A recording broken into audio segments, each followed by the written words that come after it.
Yes, people, welcome to another edition of From a Third Eye View on Pi Radio, hosted by myself, Flawless Mr. Take Note, and I'm joined by my two regular co-hosts, JV and also Double O Stro. Stro, it's not Mr. I've seen more in the night than you've seen in your life no more. Now it's Double O Stro. We have a packed show for you as well. We will be joined by Mr. Aaron Utd like we was last week, and we will also be joined by Saeed. So you know them two have a lot to say and a lot's going on, especially regarding United. You've got Ighalo, you've got Josh King, and then of course we're going to touch on Timo Werner possibly going to Liverpool plus more. But where I want to start is Serge Aurier. So he broke lockdown rules for the third time. This is the third time, and this time he broke it to get a trim. So it's not. Yo. The reason why I'm laughing, obviously it's not him breaking lockdown rules that is funny to me. It's just the fact that he broke it to get a trim. I can understand. I need a trim. I'm not saying it's right. I'm just saying I understand. This is the third time, and the reason why I'm laughing is because the manner in which he did it. He posted up a picture with his barber on Instagram, tagged his barber. His barber did a phenomenal job, but he tagged his barber. And then when people was criticizing him for it, he was like, yeah, blah, blah, blah. There's actual something he said. He said blah, blah, blah, and then used the Z emojis, the sleep emojis. So it's just the fact he did it barefaced. Like, he just didn't care. The other time he got caught in the park, I think. And then the other time was with Mourinho as well. So he just doesn't care. JV, we'll go to you first. Like, what's your thoughts on Serge Aurier getting a trim? And I just want to say, in his defense, well, I'm not defending him. I understand because social media is relentless. Like, we've seen what happened to Mane. We've seen what happened to Firmino with the cuts. We've seen what happened to Aubameyang as well. So I understand why he would go get a trim. But yeah, JV, I'll go to you first about this. Oh, boy. You know what it is, Man's like, he's lucky, that it's not some serious law, people dealing with him, you know what I mean? Because this is 3 strikes now, you know what I'm saying? I don't know if the 3 strike law applies in this country, but basically, you get what I'm saying? You do something 3 times in America, you get life, boom, you know what I'm saying? He's three times now he's broke this lockdown thing. You can see me touching up my head as I'm speaking, So I know why he's getting a trim, you know what I'm saying, bro? Look, you know what I'm saying? Man's brushing my head all day like some idiot, But here's the thing, Here's my little stick, my pointing stick. This is what this is what I don't understand about this guy, Is breaking lockdown, Okay, right, you're breaking lockdown. If you're breaking lockdown, which we know is something that is not 100% legal to be doing, why would you then post it online on a platform where you have thousands of people following you and expect not to get no backlash? Do you get what I mean? It's idiotic, you know what I'm saying? And it's the more I think about it, Ivory doesn't care. Yeah, you know what I'm saying? I got the brush, brother. You know what I'm saying? Man's got the brush. Yes, in TV in the comments. Man's got the brush. You know what I'm saying? Just want to say shout out everybody in the comments. We see you. Shout out. Is that Delyan? Delyan, sorry if I butchered your name. Shout out Starling as well. Salute to everybody listening in. Like I said, we live on the Pi Radio YouTube, and also you can watch it on the Pi Radio Twitter as well. Go on, JV, continue. Yes, that's what I'm saying, man. It's just like, when you think about it now, these men are like stupid. And I'm starting to realize now, like I was thinking it was an age thing, but my man's not really that old. He's in his mid-20s, on the other side of his 20s. You know what I'm saying? It's stupidity now. You know what I'm saying? You got man sneaking ladies of the night into their premises. You know what I'm saying? You got man, you know what I'm saying? Put out the nice way. You ladies did. Of the night. Thank you. I thought I was gonna have to drop a disclaimer, so thank you for that. Man, I'm sneaking ladies of the night into the premises. Then you go in hotels with models, you know what I mean? And then you crash in your car and you wait to your brethren's gaff. You know what I'm saying? It's like, it don't make no sense. What's it gonna be next week? You know what I mean? Premier League footballer knocks over a swan on the midnight rampage on the way to the station. You know what I'm saying? That's what it's gonna be, bro.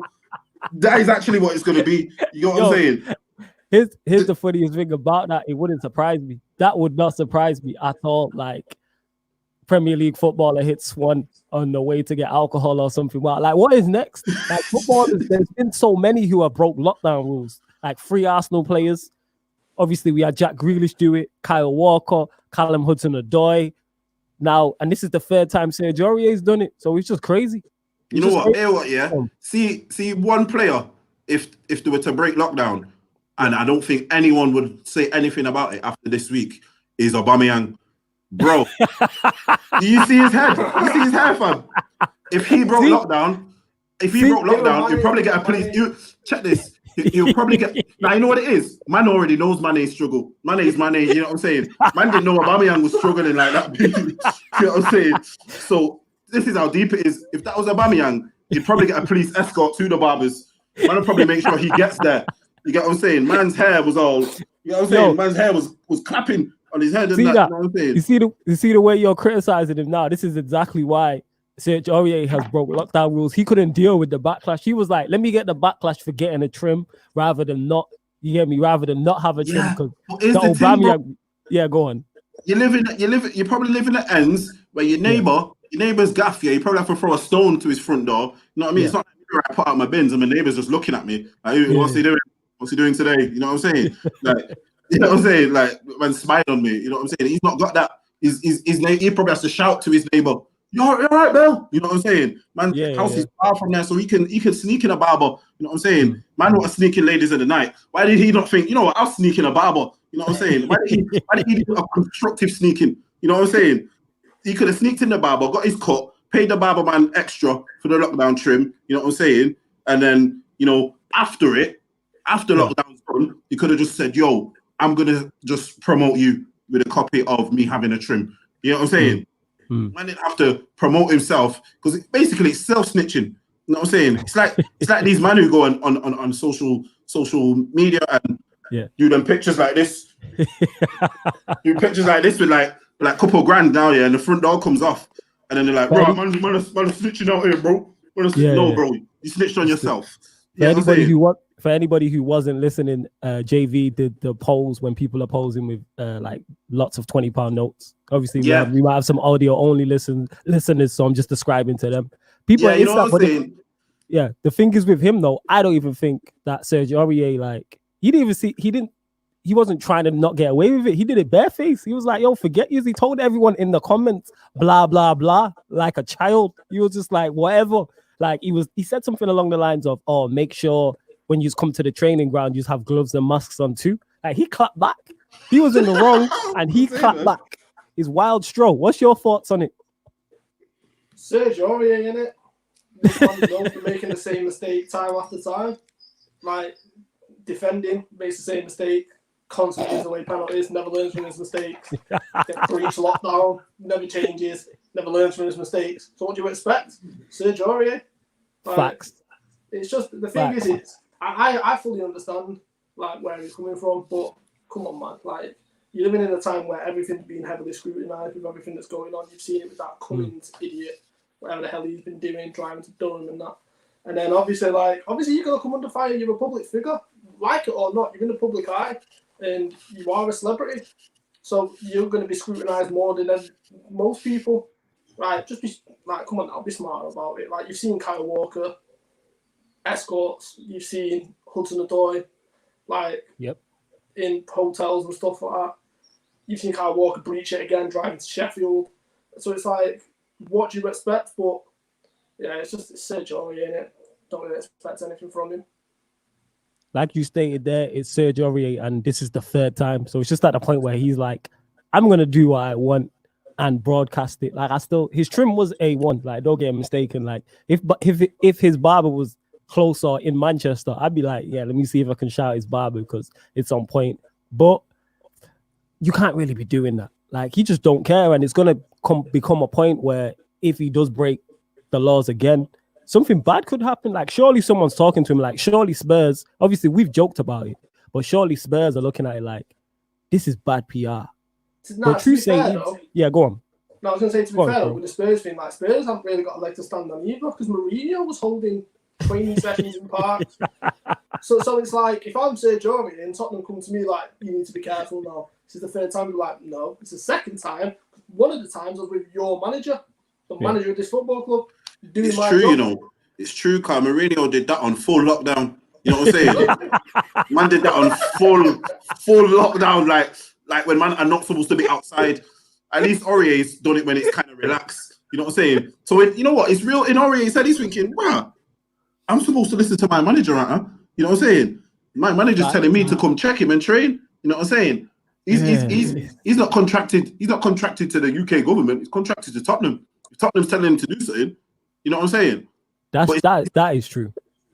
How he's gonna look at that is he's gonna look at that as people who are saying, "Oh, can you work from home?" He's thinking, "Yeah, I'm working." You know what I'm saying? I'm working. I ain't on no furlough. You know what I'm saying? You ain't furloughing me. So he's thinking, well, if I've got to do my work, I'm doing my work. You know what I'm saying? He's in the park. So if anything, Mourinho's got to take that one on the chin the first 2 times. But then it's one of them. Obviously, some people are not very. How can I put it? He's not smart. Yeah, he's not smart enough to either do it in a way where he's not seen. Because like I was saying, this is how you got to think of it. I'm here on these social media sites. I don't post certain things because I know certain things will get back to people. Maybe I don't want everyone to see my business. You know what I'm saying? I've got young relatives on there, so I won't do certain things and this and that of that nature. You know what I'm saying? Man could post something, get back to grandma. You know, grandma say, "Oh, why are you doing this?" You know what I mean? Nah, you know what I'm saying? You've got to be smart with it. You know what I'm saying? He's got to be smart with it. My man's just like, it's either he doesn't care or he's stupid. But I think it's a mixture of both.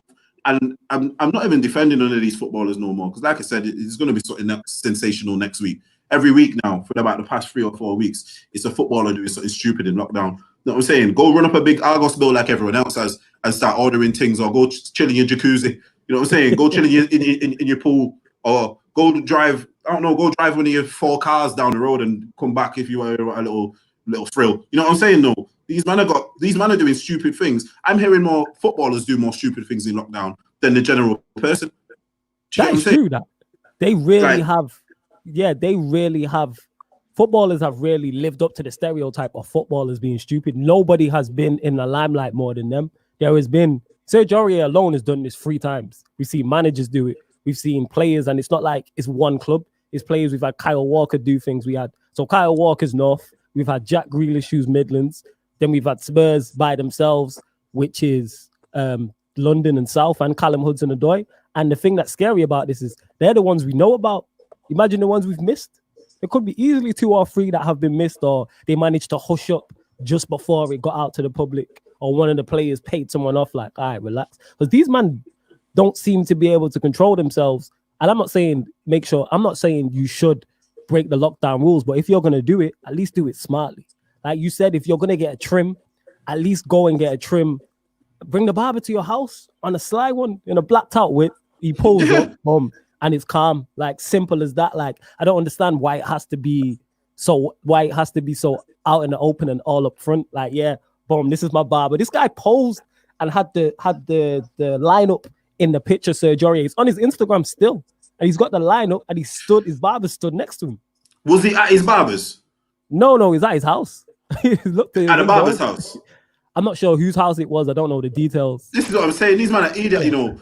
It won't surprise me if my man pulled up on High Street, you know what I'm saying, walking into the barber's, getting seen and that. You know what I'm saying? If you're going to do the trim thing, just trim, bro. Don't have to tell everyone. These men are self-snitching, and then he's going to moan, and then he's going on all like that in the comments, where he's getting all, you know, cheeky with people and that. But on a serious note, if you look at it now, all these times he's breached now, here's the maddest thing. This is where he will get a backlash. If they all get back to Tottenham training now, these men are all around for each other. Boom, they do testing. All these players have got corona. Man are going to look first at him, you know. Yeah, that's true. He's the first player they're going to look at, and then they're going to look at Mourinho and whoever was with Mourinho at that time, and you know what I mean. But he will probably be the main culprit. Do you know what I'm saying? Yeah. It would be so ironic if he was the one who got tested for it. Everyone would be like, everyone would blame him. Like, if I'm a Spurs player, I'm very skeptical about going back to training with Serge Aurier, because like, you broke lockdown 3 times. But true say, knowing footballers, they probably know. You know what it is? They're probably breaking it. This is shout out Axe, by the way. Salute to you. Thanks to everyone who's tuned in and everyone's listening, or anyone who's watching on YouTube or Twitter. But you know what I'm saying? On, JV. These players are probably there's probably players right now who are chilling right now. Chilling at each other's yard playing FIFA, but they've done it in their own way, and they're not getting caught for it. Do you know what I'm saying? So each to their own, innit? But don't like bait yourself up because it don't make no sense. Nah, facts. All right, we will move on to the next topic. We will go to, I know Stroh will be happy about this one. We'll speak on, and this has been long-standing as well. It's been going on for a while. Timo Werner's possible move to Liverpool. Stroh, being a Liverpool fan, we'll let you kick it off. Give us your thoughts on it. And how gassed are you about this? I can see you smiling now.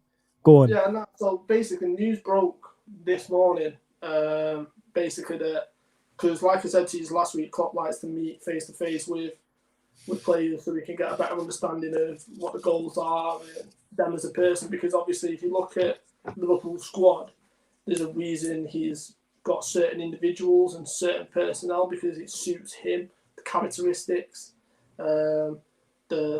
not just the style of play, obviously that's a big thing, but it's them as a person, because obviously he doesn't want to break up that morale and that spirit of the squad.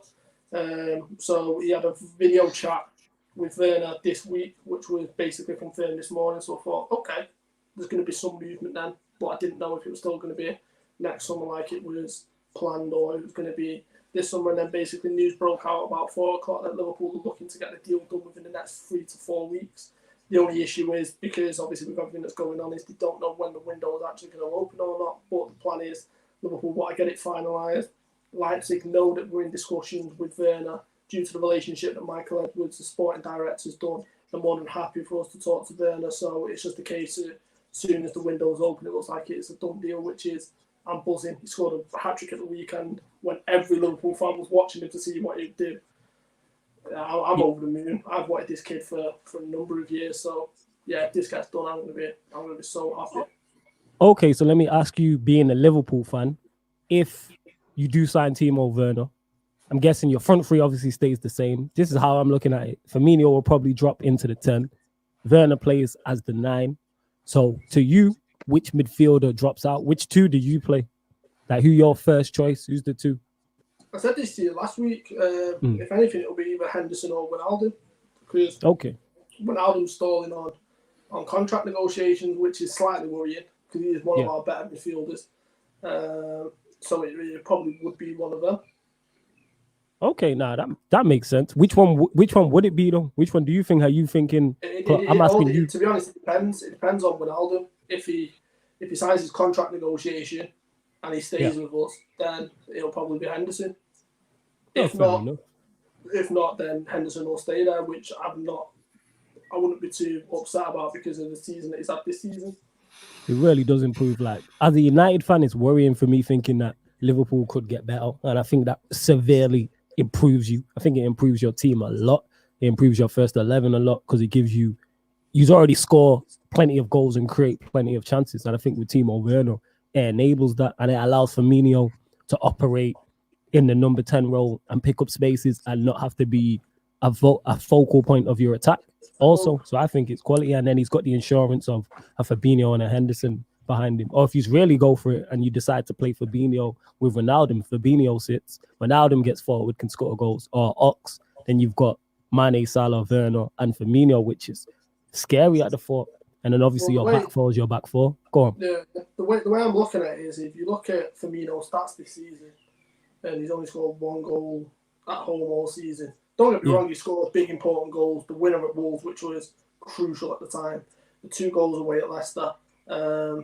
He is scoring really important goals away from home. The Tottenham goal, for example, Burnley to get us up and running. So he is scoring important goals away from home. But he's also missed a few chances that he should be putting away.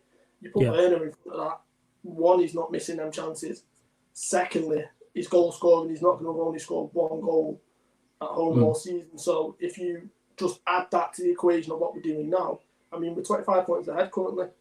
That's what I'm saying. What can happen? That's what I'm saying.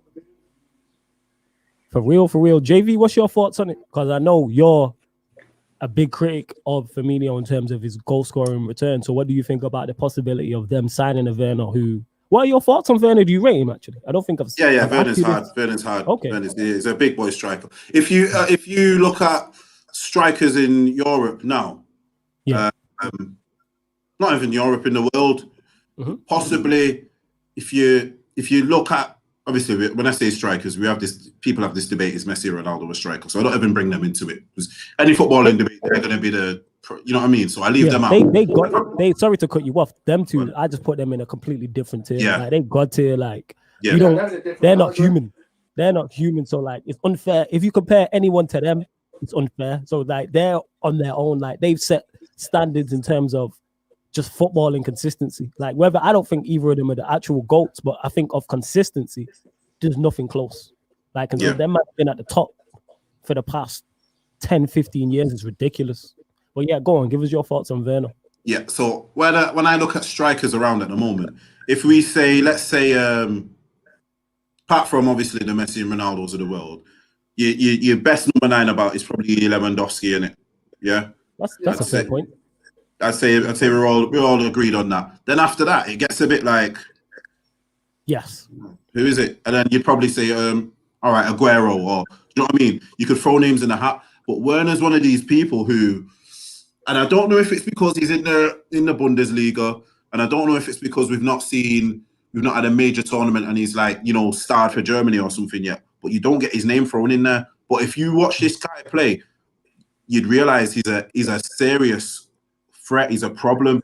He can do 2 or 3 jobs in that front area, and especially with the system what Liverpool play. I think I've said this previously, he could make them even more fluent. And I think that comment what's just come in there, it's a fair point. If you look at what Firmino actually does, I think you could drop Firmino. I think Firmino could possibly get dropped, because because that midfield three carries the defense. It carries your Trent and your Robertson to do their thing. You take one of those out, they possibly don't get to do their output. So then, if you look at it, and I know the 25 points ahead anyway, but how I see it is, if we have Salah and Mane, they're probably on 20 plus goals, yeah. If their outlay went down to maybe, all right then, 15 to 20 goals, but then Werner has 15 to 20 goals as well, that makes them a better team. That makes them a better team if the front three are all on that level. Because I think at the moment it's like Salah. I rate Mane higher than Salah. Do you get what I'm saying? Well, that's just my personal opinion. I think Mane is very underrated. I think Mane is the best out of the front three. I think Stroh agrees with that as well. Stroh, what are you saying? Just get your thoughts on that quick. This season, it's okay.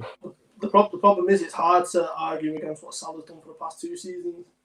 Okay, fair enough.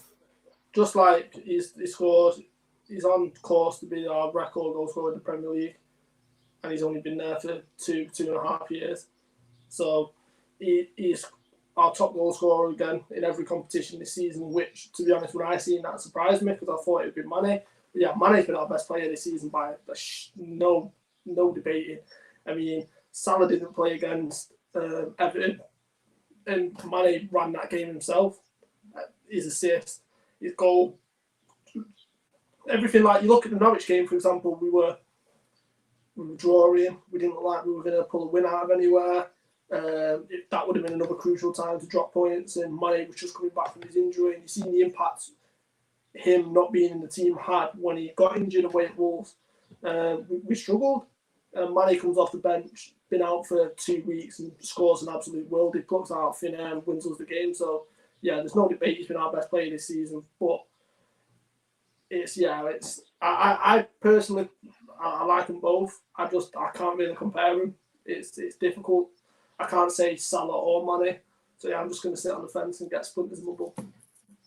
Nah, but that's what I mean. I'm not saying like Mane's miles ahead. I'd say based on this season, he's the better player at the moment. You know what I mean? Yeah. So then when I'm saying like with bringing Werner in, he seems as if he's a player who could possibly do. Well, this is how I put it. A lot of what Salah and Mane are doing is off the back of Firmino being unselfish. His defensive forward type of stuff. But what I'm saying is, if you have someone who's more selfish, such as Werner, they probably don't get as many goals, but then he has his own outlay. Do you get what I mean? and then that's more goals. Do you know what I mean? There's no point in having 40 goals. You get what I'm saying? If you can have 15 and 15 and 15 and 15. Do you get what I'm saying? If 3 men are scoring 15, it's more goals. Do you get what I mean? I agree. It's more games.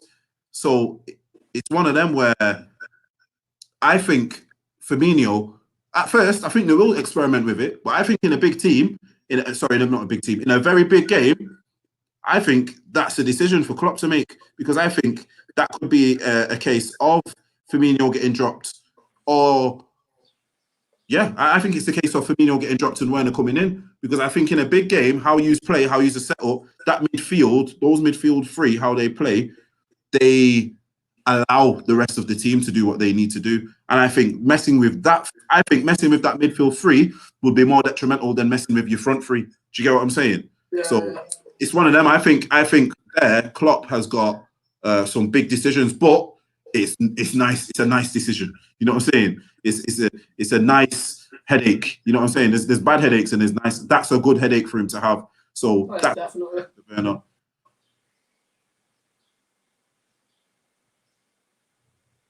Can't hear you, Flawless. Sorry, let me unmute myself and that. It was on me and it muted myself out. He's promoting the show and all them things there. But yeah, I hear what you're saying in terms of them scoring more goals. But I think with Werner, if you take out Firmino, I think it makes them easier to play against in terms of an attack. I think Mane and Salah don't score as many goals without Firmino in there, because I think his movement is very key. And I think Werner, even though I rate Werner, is different to a Firmino. That's why I would play.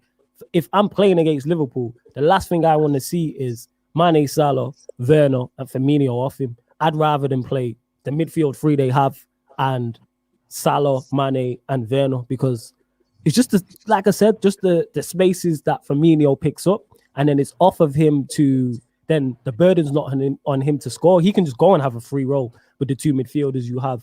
And I think they put teams under a lot more pressure as well, because they're already 25 points ahead. But I think individually, Werner will back goals. But I think even if you put someone I don't rate, like Lukaku in that team, Lukaku would score goals, but I think it would make them a worse team overall. But like you said, it's a great headache to have, because you can play, if you're playing a big team away and he wants to go a little more defensive, he can play Werner up top and then Mane, Salah, and have Firmino on the bench if he wanted to do that.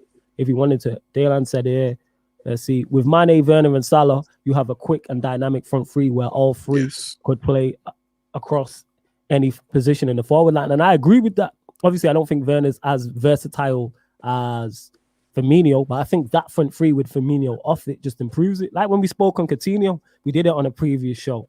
And I said that I'm surprised Klopp's not trying to get Coutinho back, because to me, Coutinho is the one player who improves their first 11, no doubt. Like, there's not many players I can think of where I'm like, he 1000% improves Liverpool's first team. I think Coutinho does that.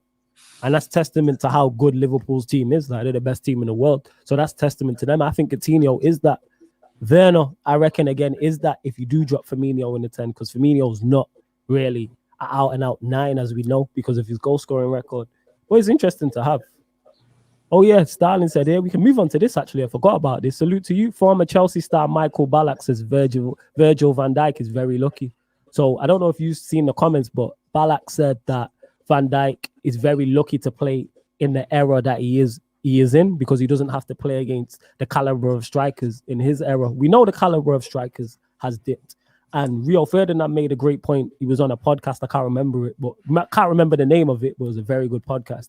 And he stated he would have liked to have seen Van Dijk in the era when teams were playing 4-4-2, and you have to do a lot more one-on-one defending. Me personally, all bias aside, I think Van Dijk does well in any era because he is that good, but it would be interesting to see. I can't blame Van Dijk for the era he came up in. Like, that's not his fault.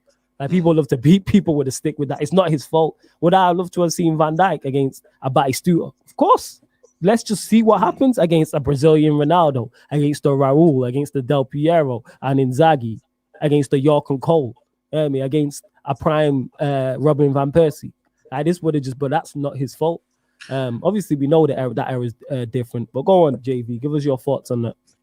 No, it is true. It's very true. It's very true. You know what I mean? But it's like saying, it's like you could flip that around and say that about other players. But I do understand what he's coming from. Of course, I understand what he's coming from. But this just backs up my whole philosophy and argument that football nowadays is nothing on the football we grew up on. Do you know what I mean? It's nothing.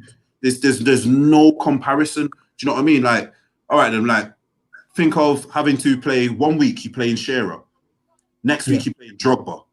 You know what I'm saying? the week after that you're playing a prime Rooney. Wait. Sorry to cut you off there. That's a matchup I would love to see. I would love to see that matchup. Van Dijk versus a Drogba. Like, that would have been interesting just to see how he dealt with that. Go on, continue. I just had to cut you off because the thought of that is great to watch. But this is what I'm trying to say, bro. Do you see, like, all right, then, let me put it to you like this. Imagine you have a big games. You know, like when you have these big games all coming up and you get roughed up from, this is what these old school defenders had to deal with. This is why you have to give some props. You're getting battered by Drogba for 90 minutes.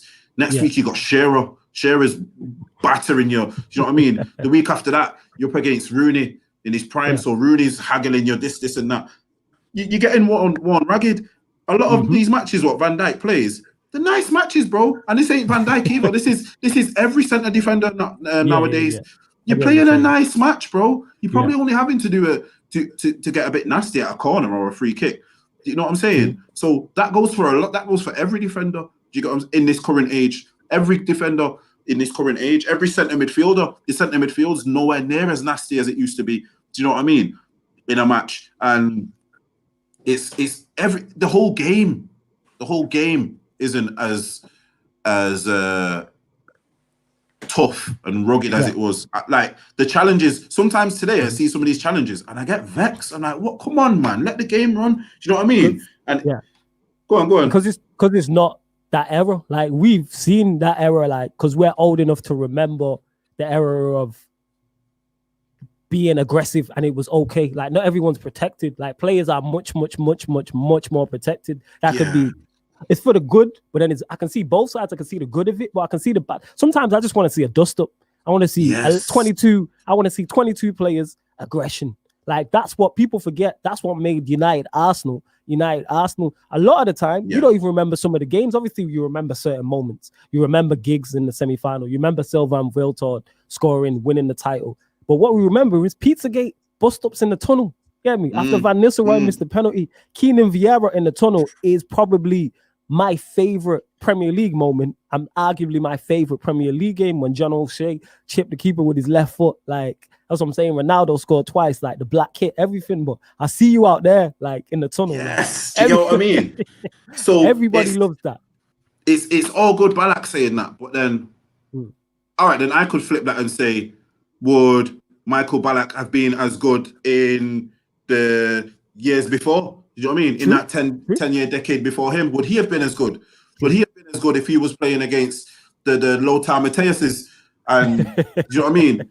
And them man there and the Mehmet Scholes and all them man there, would he have stood out as much? You know what I mean? Or would he been as good in that generation? So it's always a thing. You can't you see with the generational thing, you've kind of got to like, it's a subject to talk about, but it can't be taken as a serious debate because number one, it can't happen, and like you said, it's not Van Dijk's fault. Do you know what I mean? Yeah. But there's no doubt, as a central defender in the Premier League now, it's a lot nicer than when you was playing in that period when those players were about. I can't remember Van Dijk having a game, and like I said, this isn't just about Van Dijk. I can't remember a centre back getting, absolutely thrown all over the place, roughed up. Yeah. Where the shirt, remember like the shirts getting dragged and this and that. You don't see that no more. If someone did that now, straight away, the whistle's getting blown, it stopped. Do you know what I'm saying? You don't get that anymore. Where the battles, that's the word I'm looking for. You literally Sterling says here, Ziyech and the 6 players you could take on Chelsea's number 10 shirt if Willian leaves. Yeah, there's possibility. But here's the thing, I want to just go back to your point about Ballack. It would have been interesting to see, not even Ballack in the last period, in now's generation where players are more technical. I'm not saying Ballack wasn't technical, but it'd be interesting. We all wish we had time machines and could put certain players of certain eras. Now, I'd love to see a prime Paul Scholes in this era, just to see how he does. I think he does exceptionally well, but it'd be interesting. But obviously, we can't do that.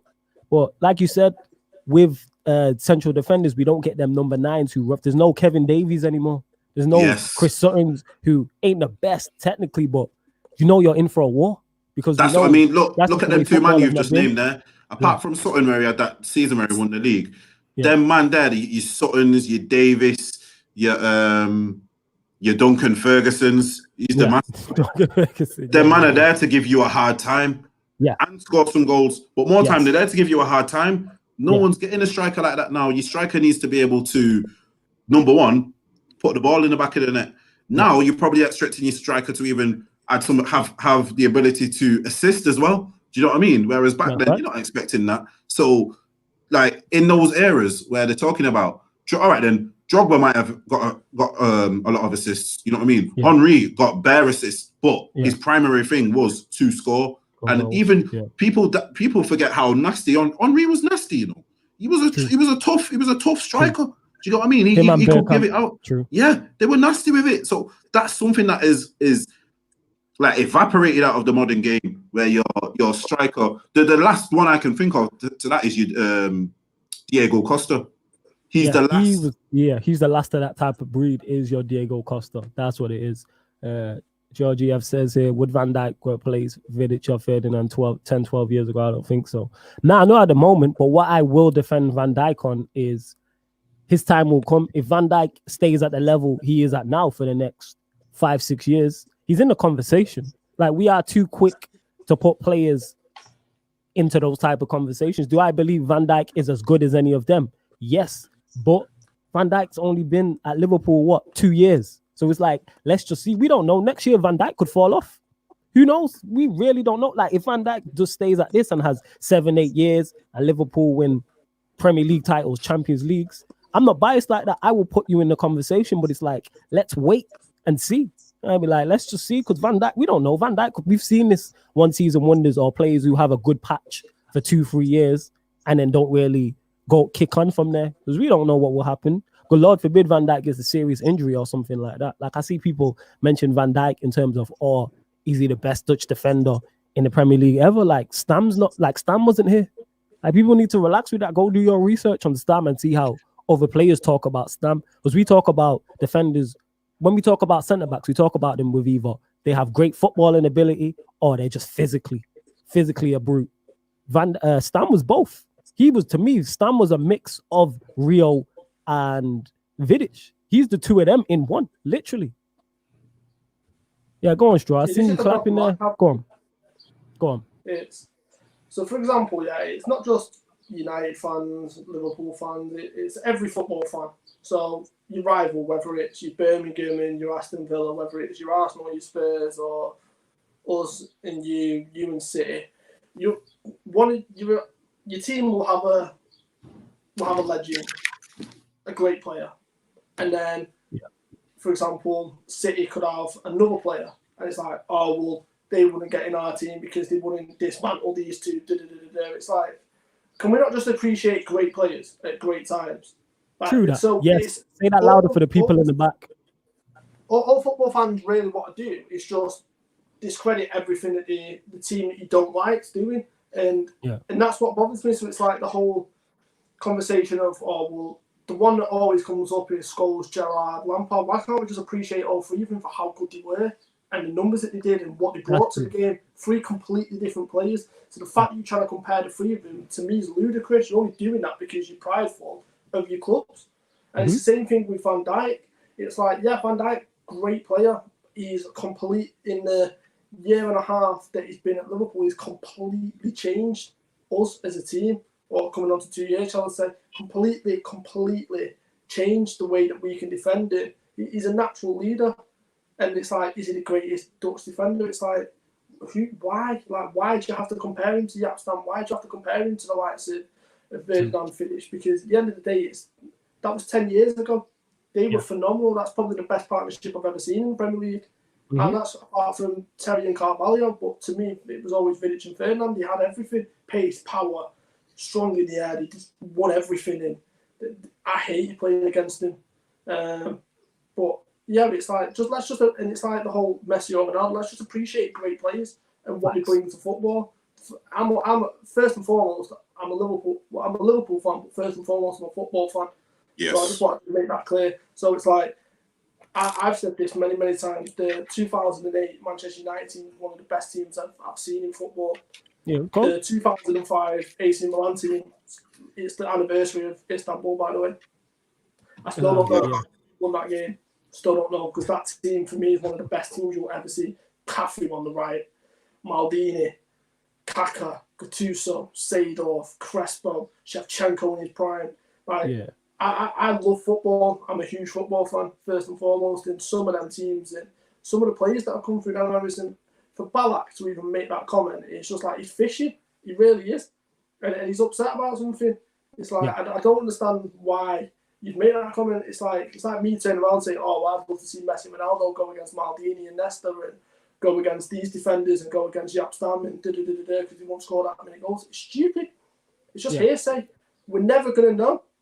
None of us have got a time machine. We can't just plant Van Dijk into the 1999s. We can't do it. So it's like, it's just all hearsay. It's what they think. And just saying it to get clicks on an interview, or just saying it to get a bit of hype from an interview that they've done, because they're just slowly going into irrelevance. Like, it's ludicrous, and I just don't understand it. Yeah, do you know I'm not sure. Go on, JV. Go on. Sorry, do you know what I think it is? A lot of these older players. It's so if you imagine these guys were amazing. We were amazing, but I don't think anyone ever said was Ballack one of the best. Was Ballack the best German player ever to play in the Premier League? I never heard that conversation. And I'm not saying this is no discredit to Michael Ballack. This is more of a discredit to how the punditry is nowadays. Yeah. Because I think because everyone's so quick to say these things nowadays, is this so-and-so's the best, so-and-so's the best? Like, all right, since Messi and Ronaldo, how many players are now being called the new Messi or the new Ronaldo or the new best or you're the new best player, you're the new this? I think it's because a lot of these old players who now turn pundits, they're thinking, you never spoke about me like that. What's going on there? So they instantly try and discredit it. Do you get what I'm saying? They're trying to discredit these players because it's like, well, sorry, where was this argument when I was playing? Do you get what I'm saying? Like that's what I think it is. You know, I think it's a bit of jealousy. But in that's interesting. In an element, I think the right to challenge. Why is everyone? He's not done it in the right way. I understand what he said. He's not done it in the right way. Do you get what I mean? He should be challenged. He should have said, "Why are we saying someone is the best?"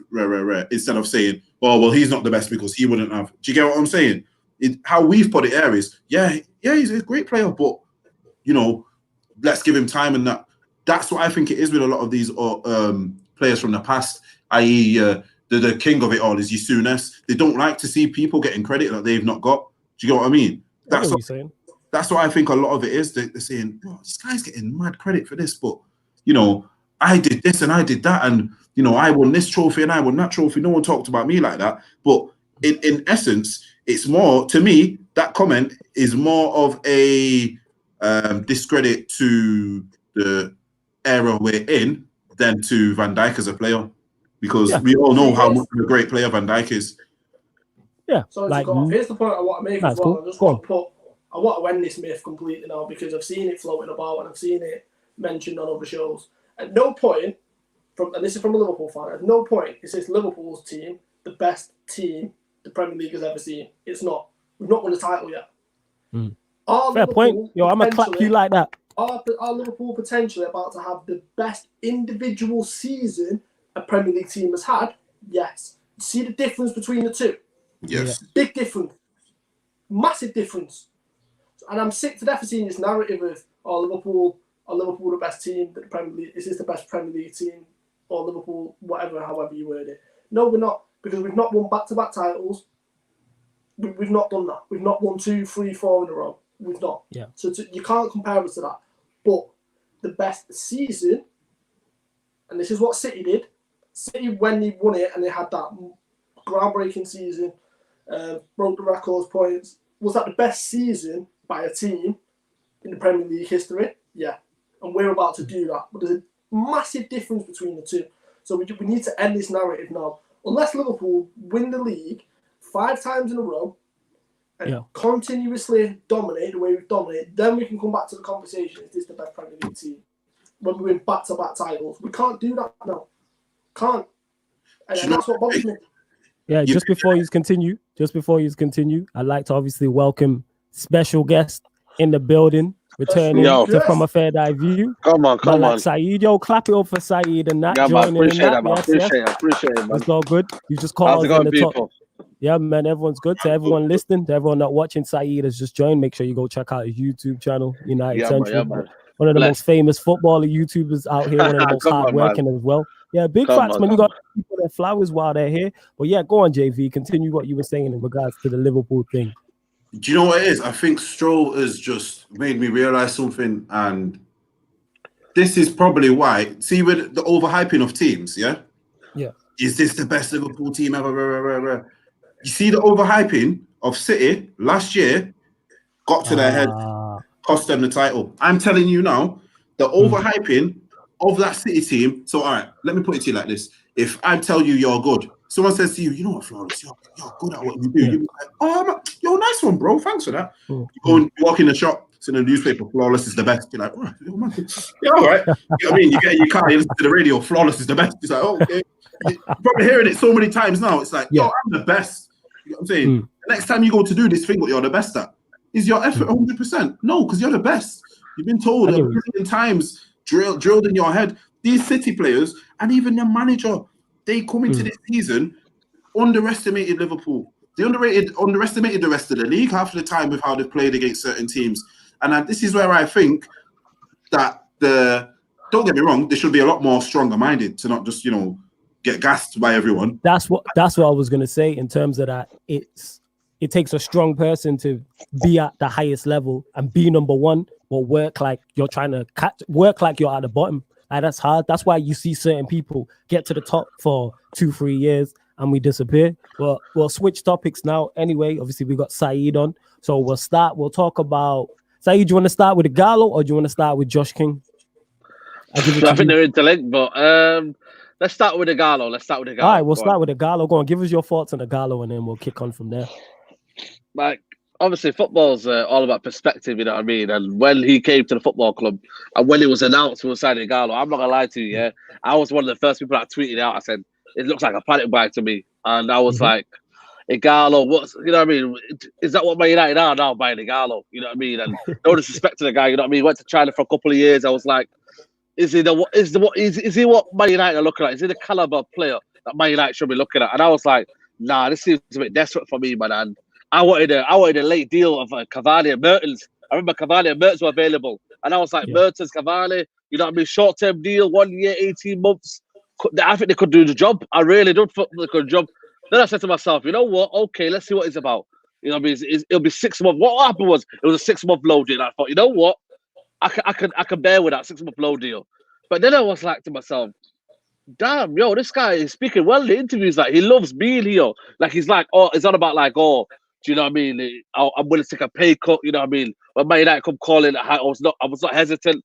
I was like, yo, listen, like, this guy could be the real deal. And then from then onwards, man, you know what I mean? The rest is history, man. You know what I mean? He should have scored when he was at Everton. I think it was his first game at Everton or something like that. But he should have scored against Everton. I think it was brutal. It was someone got it off the line. I remember I was at the game, someone got it off the line, and then he started to score the goals. And then you said to yourself, that's a bit of shrewd business by Ole and the board. 6-month low deal, 100 grand a week, but could have been 300 grand a week because it was at Shanghai. You thought, fair enough, you know what I mean? And then, dagger to the heart, man. It really is dagger to the heart. And I don't know what the football club is doing right in a minute. They didn't think that he was worth 20 million for me. It's absolutely bonkers because at the end of the day, it's a case of. I love that. Do you know what I mean, though? 20 million. I get what you're saying. You get me? 20 million, just to stay to the end of the season. You're saying to Shanghai, nah, it's not worth 20 million. But you can't replace the striker right now. The transfer windows are open. So you're telling me you don't need Ighalo to the end of the season? Is that what Ole Gunnar Solskjaer and the board have said? I don't know if it's Ole Gunnar Solskjaer, and I wouldn't want to blame them. But the Woodward and the board, are you telling me, you're not going to value Ighalo? Rashford it's not even. People are talking about Rashford back in the team. This guy was told he's not coming to the Euros. So how is he back in the team? He wasn't coming to the Euros. That's a great point. There you go. And then the people are That's all a about great rushing back in the team.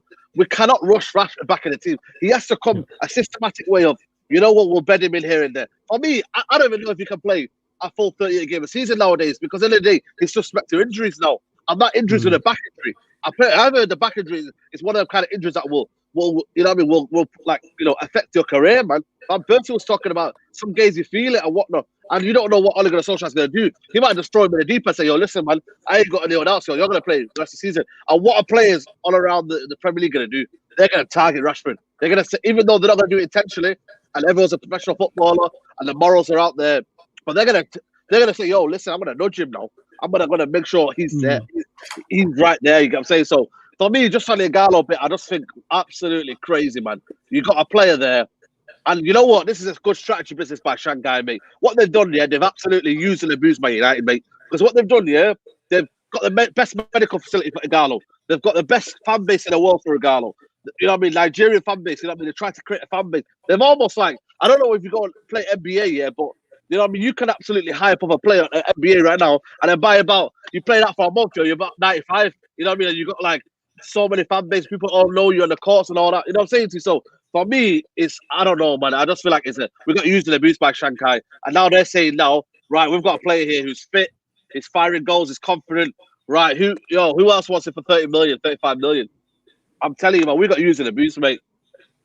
I get what you're saying, and that was a valid point you made in terms of people talking about Rashford coming back. He was supposed to be out for the Euros, and we've already seen that he's not been handled the best because Ollie was playing him when he was injured, and then it made the injury worse. And then we've seen Van Persie come out and say that back injury I've had, and I've retired, and it's still causing me issues now.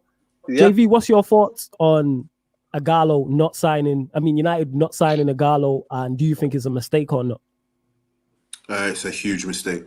It's a huge mistake simply because, I've said this. I've said when we got Ighalo, it was an amazing Ighalo, not just Ighalo on his own. When we got Ighalo and Bruno, at that time, I said it was an amazing bit of business at the last minute, simply because he was on loan. So it's not like we had bought him. Don't get me wrong. If we had bought Ighalo at that time, before we knew what he was about and how he felt towards United and whatever, that would have been bad business. But as I always say, we needed a striker. Here's the mad thing. Let's deep this here. We needed a striker because Rashford was injured. Yeah? We're all agreed on that. We needed some backup. Yeah. Well, even with that, though, I wanted to pause on that because I don't get, even though, yes, we did need a striker, I don't understand why. No, I think, and I blame Ollie for this because people forget, even though Mason Greenwood plays on the right-hand side, to me, he's a good backup to have. Obviously, he's young, but if Mason Greenwood was who he is now, he's English, and he was playing at, let's say, a Leicester or a Wolves or an Everton, with his goal return at his age being English, everyone would be crying out for Manchester United to sign him. But yet we have him, but don't play him. Think about it. Look at who United are being linked with now. We are being linked with a 28-year-old Josh King. Are you telling me Josh King is a better backup than Mason Greenwood? Look at Green. I don't understand why Greenwood gets overlooked, and that's not so much from United fans. I'm talking about from Ollie, because to me, he's good backup. So just because he's young. Go on. Why do you think? I don't know why. I don't understand. I think, see with me, I think the reason why Greenwood wasn't playing as much at that time is because Martial wasn't fully fit as well. So I don't think they wanted Greenwood to be. It would have been foolish for us to put all our eggs in the Greenwood basket at that time. Do you get what I mean? I get what you're saying. I think it was. So I think it was more of a case of we need to get someone in. It was a case of we've got these certain games. We need to get someone in. Even if Greenwood does start this game, we've got someone we can bring off the bench so we don't burn out Greenwood how we've just burnt out Rashford. Yeah? So that's why I think the thinking was. I at that time, I thought that was a very good piece of business bringing Ighalo in. As I said, he was on loan. It was a good piece of business. Yeah? He's come to the club. He's shown us what he can do. He's played exceptionally well, I think. For if you look, he's not. How many matches has he started? I can't remember him starting too many matches. I think it was Derby and the game against the Europa League games, I think it was. Yeah, all right then. 2 starts, 3 goals. I think we do have to give Ollie credit for the signing because the signing worked. As much as we criticized it and The execution of it was terrible, but it worked. Like I'm one of them. Like I don't like the scattergun approach. Like go about your business properly, but they did get it right.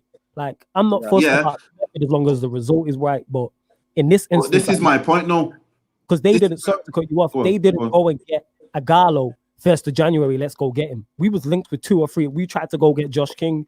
Then we eventually stumbled across Ighalo. Like this is Manchester United Football Club. I sound like Saeed, but it's true. What's wrong with this scattergun approach? Target your player. You should know December. All right, this is the player we're going for. Then January the 1st, you go and get him. You don't wait till January the 28th. I swear he was one of the last signings in January. But that's just me.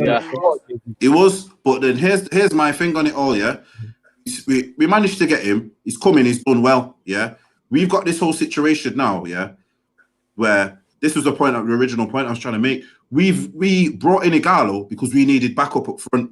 The player who we needed backup for is not yet fit. So how can we don't need him?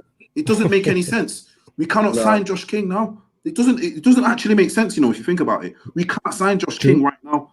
You get what I mean? So Ighalo's going to go now, and we actually are in the same situation he was in at the end of December. Do you know what I mean? So then what are we doing now then? It's not like he's saying there's no solution to it, because we've been told about Josh King, but we're forgetting that we can't actually use Josh King now. So then, all right, then, say we go back to playing now, yeah? Rashford's not fully fit.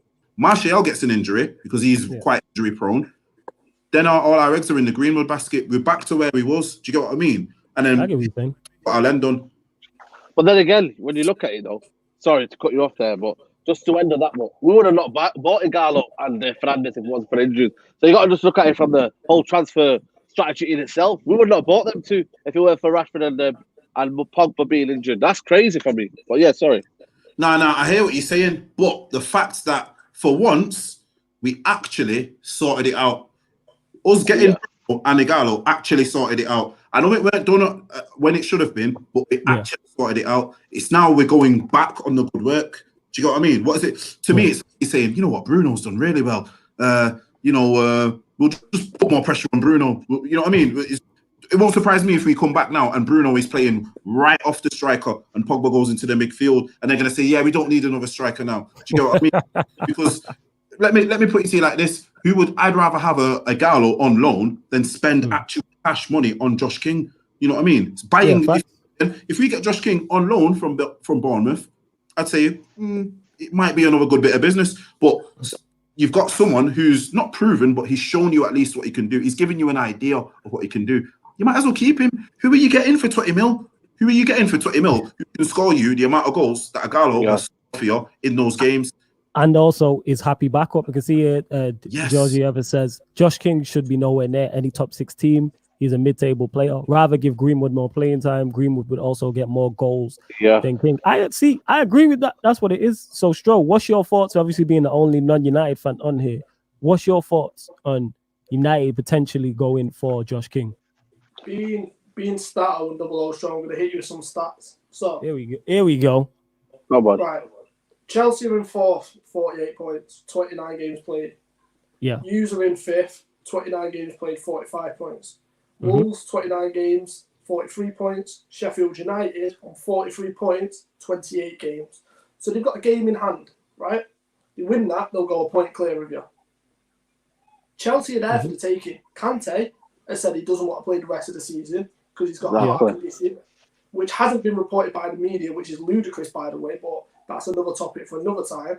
And that's the reason he's saying he's not wanting to play, because his brother died from a heart condition, I believe, and he's got a heart condition, so I can fully understand why he doesn't want to play. Williams panicking, saying that he doesn't want to play. So there's 2 key players for that Chelsea 11. They're there for the taking. Rashford isn't fit. To me, it's just mad seeing United crumble to the level that they're crumbling at, because it's just it's embarrassing. I don't understand it. The whole I don't want to spend 20 million. If you get into a Champions League spot, you're going to earn triple that. Surely this 20 million is worth the risk. As a fan, I've watched Liverpool for years not go out and spend big money on big players because it didn't suit our strategy. Now that we're actually pushing and we think, oh, you know what, we could win something under Klopp. We've gone out and spent big money. Even if we won the Champions League last season, I'd have still been happy that we spent the money, because it shows that we're actually trying to get to where we want to be. And the fact that United are willing to spend 20 million on Ighalo, who's come in and he's given something United haven't had for a while, a feel-good factor. You see how happy he was when he joined. You've seen all the interviews and everything. He said it's a dream to play for Manchester United. That lifts some fans automatically without even realising. True. And the fact that you get rid of, and the fact that you're not £20 million, it's Manchester United. What we're talking about, it's the biggest club in the world. 20 million's nothing. Absolutely nothing. And if he genuinely, looking at the state of Chelsea and their squad and looking at the table as it is at the minute, if you've got Ighalo, you get top four.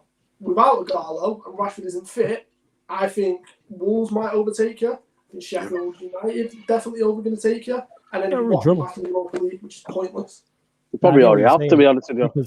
It's a possibility because Stu MC here says United are still a pub team defensively. That's their downfall. Burnley and Palace dominated them at Old Trafford. Lukaku had 8 good games in his debut breakthrough. Relax. I get what you say in terms of what I will agree with you there on Stu MC is the Lukaku having 8 good games in his debut. That's the thing with Ighalo. Obviously, we didn't know. He did start off well. We didn't know how it was going to go. But the difference between a Lukaku and Ighalo is Lukaku's backup. If Lukaku was coming in to be United's first choice 9, I'll have an issue with that. I have no problem with him as backup. Because to me, he seems like solid backup. I got no problem with that. What if Martial gets injured? Exactly. Yeah, that's what I'm saying. That's why I'm glad with him as backup. Yeah, if he comes in, if he's backup, and if Ighalo's backup, I don't have any issue with that because I think you need them backup players. Would I rather see Greenwood up top as backup? Yes, but I'm not gonna argue Ighalo because he does give you something different. And one thing he will do, the ball will stick. So I think Ighalo's the 4th choice. I don't think Ighalo's over. You reckon he's 4th choice? Go on, elaborate. I don't think Ighalo's over Greenwood. I don't at all. I don't think so. No. I honestly think it's a case of there's horses for courses, isn't it? You see that last game, that last, you don't really want to play Greenwood in that last game to start, I don't think. Do you get what I'm saying? I just personally don't think that. I think that cries out for someone like Ighalo. It's a bit. This is what people are missing with the whole Ighalo thing. Look at our forward options: Rashford, Martial, Greenwood. There's no experience. I get what you're saying. This is what people are missing with the whole Ighalo thing. It's experience. He's an experienced pro. He's a striker. He's done it. He's not. I'm not saying he's someone who's set the world on fire everywhere he's been. Experienced pro. He loves the team. Yeah, we're going to bring in someone, King, who hasn't done anything of note at Bournemouth. He's not done anything of note. Do you know what I mean? People want to say, "Oh, yeah, he's played for United before." So what? I'm not really too interested in that. It's not like he's played for United before. The Norwegian link. It's the Norwegian link. He's not done anything. All right then. People want to slate Lingard. People want to slate Pereira. People want to slate these people. He's of that level, if not lower. He's of that level. I don't get the hype. Not lower. I don't get the hype. If you're gonna go and get someone for a backup, surely with United's scouting system, there must be someone who you're like is better than like Ighalo. I get because he holds the whereas Josh King is another quick, pacey. He's not really done anything at Bournemouth that made me go, all right, let's go and get Josh King. How much are we gonna buy Josh King for? If anyhow we buy Josh King 35-40 mil, it's pointless. There you go. But this is what I think it is. I think it's a case of they're thinking of pockets. That's all it is. This comes down to pockets. They probably don't spend. This is what it is. They're thinking if we buy a Ighalo now, people are still going to expect us to buy another striker. They're thinking if we don't buy a Ighalo now, and then we get in this King, we've bought a striker in the summer window. Do you understand where I'm coming from? That's what I think it is. I think that's the backwards thinking from the people who are upstairs. Because if you really look at it, you're buying a striker who, to me, hasn't done anything more than a youth team player. You might as well promote another player from the youth team. You might as well, if you just want a body in there, if you just want a 4th striker, we already know what Greenwood can do. You might as well go look in our reserves and say, you know what, so and so has scored how many goals? Might as well promote him, because to me that is all King is going to be. King is not going to come to us, and he's not going to have that same impact that Ighalo's had. I'm not having it. Please record this 8/22 on the 25th, 2020. Beg you, if I'm wrong, put this all over the place. Get this guy, but I doubt he's going to have the same impact to the squad. I think even some of the squad people will be like, "What is this guy? What's he doing?" You know what I'm saying? Bruno Fernandes don't know Josh King.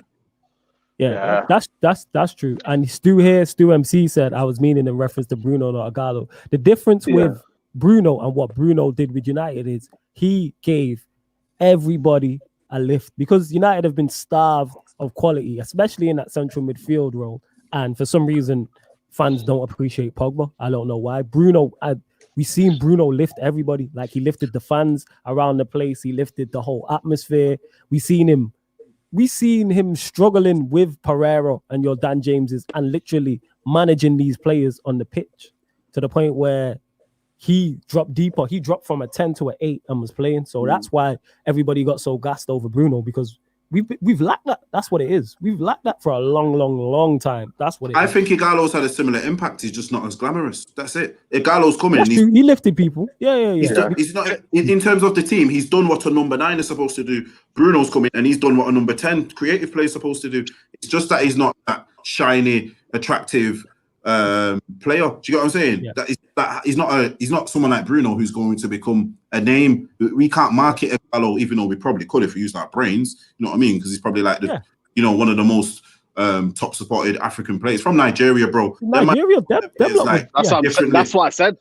If you look at it from a marketing perspective, that was the whole stellar thing to do. But JB makes a good point about, you know what I mean, Joshua King signing, man. I honestly, apparently he's got the same agent as Solskjaer, by the way.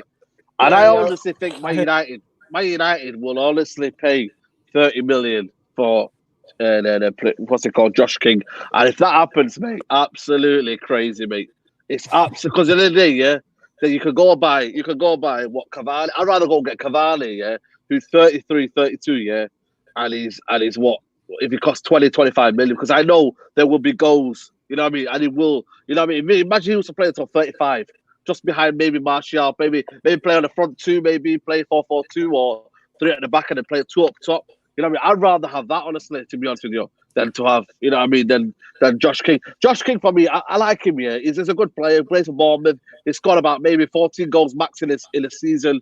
You know what I mean? Does here and there. He's one of them kind of players on a fantasy, when you play fantasy football, and he always like rocks up for a month and he scores about 4 in 8 or something like that, and then everyone's getting gassed. You know what I mean? He's got, you know what I mean? Everyone's got him on the fantasy, and then as soon as you know it's January, then the he's not scoring about 8-9 games, and you're like, what's going on here? You know what I mean? Yeah. Because apparently he just doesn't have that kind of knack of doing things like, you know, that score. He's not a natural goal scorer. You know, and that is what Man United need right now. And Man United scouting around for Josh King. 28, you might think is on his peak of his career. But for me, he hasn't shown anything that we should be worth investing in 30 million. That just shows you how bad the scouting system is and bad how transferring window is. You go and get maybe a Somian from Lille. You know what I mean? You go and get, you know, decent strikers out there. Jimenez. You go spend Jimenez. If he's 29, I don't care. But you go spend 40 million on him, 40 to 50 million on him. I'd rather do that, mate, because I know what I'm guaranteed. Do you know what I mean? The classic number 9. And that is why I've been telling you about Harry Kane and saying why we should I know you're a big fan of Harry Kane. Because of the fact that what we'll get if we don't get Harry Kane is an average striker. And that is why you'll like to see the Josh King, because that's the only what the club only go 2 ways. They go by the stellar signing, and it's unbelievable, or they go by an absolute average player. And it doesn't work out for them. Don't get me wrong, Daniel James. Did Man United, every fan want him? You know what I mean? It's to start off with, no. But he's working up to what he can believe in. That's why we're going in for Sancho now. Why do you think we're going in for Sancho now? This is the same thing for now for me. If Martial doesn't score next season and he doesn't get off to the perfect start, no one's back behind him. And if you're telling Josh King to score goals, then honestly, mate, I'm worried next season. This is the time to catch up to top 4, catch up to Liverpool, catch up to Man City, catch up to the top 4. Chelsea have already brought in Ziyech. Yeah. They got Pulisic on the left. They'll probably buy a striker. And then after that, they'll keep building it. The midfield, I think, it's already sorted for them. They've got Jorginho, Kovacic. Maybe add one more midfielder in there. I think their defence is a bit solid at the minute. Arsenal probably need Partey. If they get Partey in there, that's for them sorted. They better not get Partey. I want United to get Partey so bad. Exactly, because then they've got the attacking force. Aubameyang stays, Partey's in there, boom. They're pretty much sorted. Tottenham, if they can add maybe a player or 2 at centre back there. So we're kind of going backwards, man. And like I said, Everton are coming in there. Leicester are in a shout now. Don't forget Newcastle. Newcastle coming up. I'm telling you now, that's why I've been moaning and moaning and moaning. People don't realize I'm just moaning for no reason because we're not doing things what we should be. Everyone's happy. Yeah. Everyone's just relaxing. Oh, don't worry, Ollie will fix this. Listen, mate, Ollie and Mourinho, Van Gaal, some of the top managers in world football couldn't fix it because at the end of the day, the structure is bad. And what you have with Ollie, he might just accept this and say, you know what? Let's take Josh King. It's an extra body. An extra body, mate. He's not going to score 20 goals a season. No. Here's another point. That's facts. Go on, JV. Go on, Stroll, sorry. Look at Michael Edwards and what he's done with Liverpool. So what Sporting Director does isn't just transfers, it's sponsorship deals, it's player contracts, it's everything. So it takes the pressure off the manager, let him go and manage and operate what he needs to do because it's a result-driven business and he'll deal with all the backroom stuff, right? So the issue United have got, because in fact they've not got a sporting director, is they've not got a football person in charge. And what they can't see is if you fail to qualify for the top four this season, next season, financially it's gonna hit you. It's gonna impact you massively.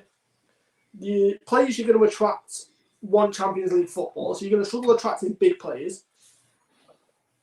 The personnel and the quality of your players that you are going to be attracting is just going to keep decreasing, and you're just going to keep going round in just a vicious cycle of just going nowhere. And it's like watching Liverpool in 2001 to 2003, where we never competed for anything. We had a chance to sign Malcolm, we went and got El Hadj Diouf. It's stupid, and this is exactly the problem United have got now. The fact that you won't spend £20 million on Ighalo when you could recoup up to £100 million in qualifying for the Champions League, and it helps you attract better players, to me is ludicrous.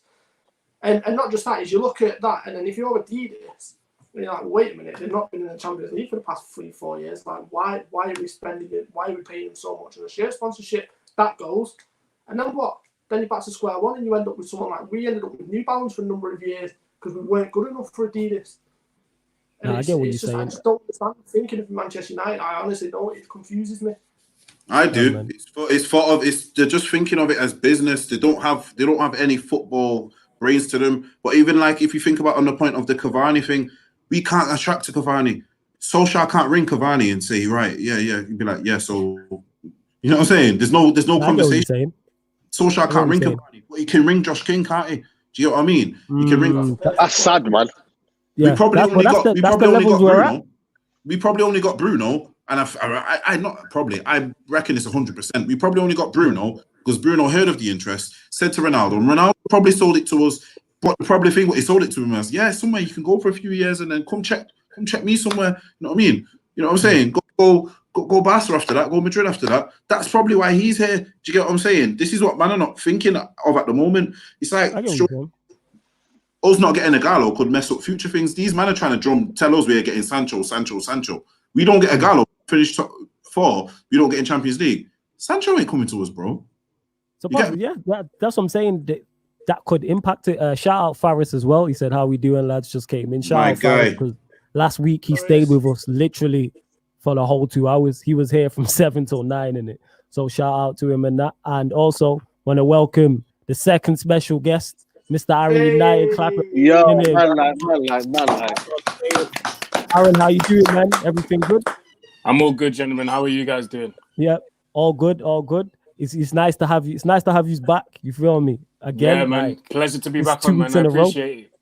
Yeah, man. Every time. Obviously, I know you're just catching the end of the conversation, but what I want to move on to now is, I presume you've all seen it. It was Curtis Woodhouse's comments about, and very controversial. He basically was saying how Giggs is severely overrated. I can see Stroll smiling there. How Scholes is overrated. I'm just gonna pull up some of the tweets now and read them out because I thought crazy. It's one of them. I don't know. Is he doing it? It's not retirement, really believe it? Or does he do it? Because he said, here's a couple of the comments he mentioned about Scholes. He said, in his 19 years at Manchester United, Paul Scholes won Player of the Month 4 times. He also said, Scholes was never ever voted into the PFA Team of the Year. It's voted for by the players of every team competing in the league that year. To be respected by your fellow professionals as the best is the highest accolade. Steven Gerrard holds the record of being voted in 8 times. So my problem with that, in terms of when he says the PFA Team Player of the Year, there's 2 things on that. One, shout out Terry Flowers. he spoke on it on numerous occasions, how professionals do not take that seriously. Like there was one year that a team literally all voted for one player who hadn't made an appearance just for a joke, and he got in trouble for it. Secondly, if you're talking about being respected by your fellow professionals, they asked Zidane, who was the best midfielder in world football, what's it like to be the best midfielder in world football? He said, I don't know. Ask Paul Scholes. Like at Barcelona, they say they speak about him at their youth system and speak about how good Scholes is. Like I can roll out all of the praise that he's got. And then he went on to criticize Giggs, but then Giggs has won many an individual award. So Aaron, since you've just jumped on, we'll start with you in it. What's your thoughts on what he said there? We'll go with Giggs first. We'll go with Scholes first. We'll get on to the Giggs. So what did he say about Scholes again? Sorry. He said, 1 second. Let me just pull it back up now. 1 sec. Bear with He me. hasn't won any. Not been player of the month once. Yeah. I'll repeat it again. Right. Yeah, he said Scholes was never ever voted into the PFA Team of the Year. It's voted for by the players of every team competing in the league that year. To be respected by your fellow professionals as the best is the highest accolade. Steven Gerrard holds the record of being voted in 8 times. And he said in his 19 years at Manchester United, Paul Scholes won Player of the Month 4 times. So if I was a professional footballer and I'm dead, but I somehow get voted into the player of the month. Does that mean I'm good?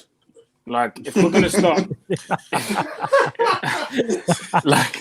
if we're gonna start judging players based on how many times they won player of the month, like come on, man, how old are you, man? He sounds like one of no disrespect to Curtis Woodhouse, but he sounds like one of them Twitter guys. Oh my God, he won player of the month twice in a row. That means he's sick. That means he's the best player in the world.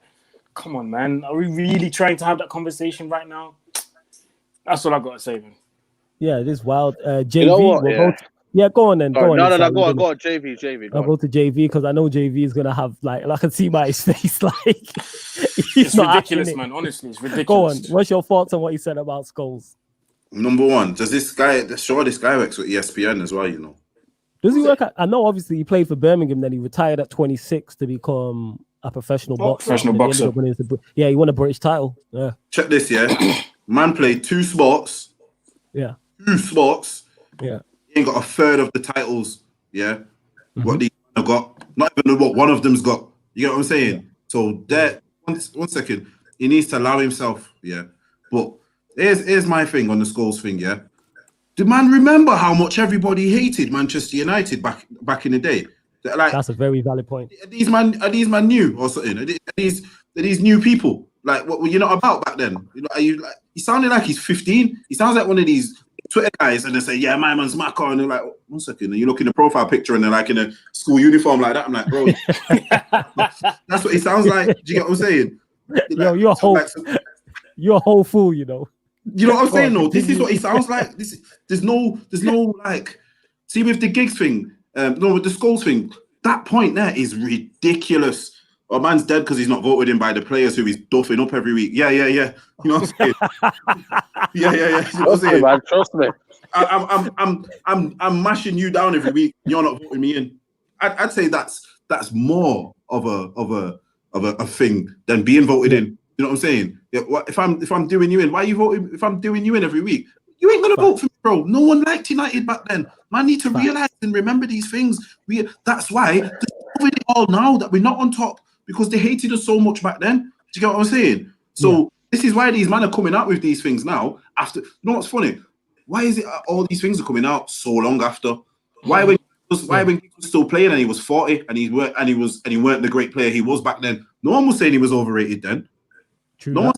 one was saying Giggs was overrated as a central midfielder. No. You know what I'm saying? Man are not saying these things. Man are not saying nothing about Scholes when he was still playing. Man are not telling him he's overrated when he's coming back wearing 80-pound boots from Sports Direct and donning it up after he's been retired for half a season or a year or something. Man are not saying these things. Do you know what I'm saying? Man are waiting till, do you know what I'm saying? It's like, I don't know, man are waiting till man are old to talk on the names. It's ridiculous. You get what I'm saying? Oh, he's not in the PFA.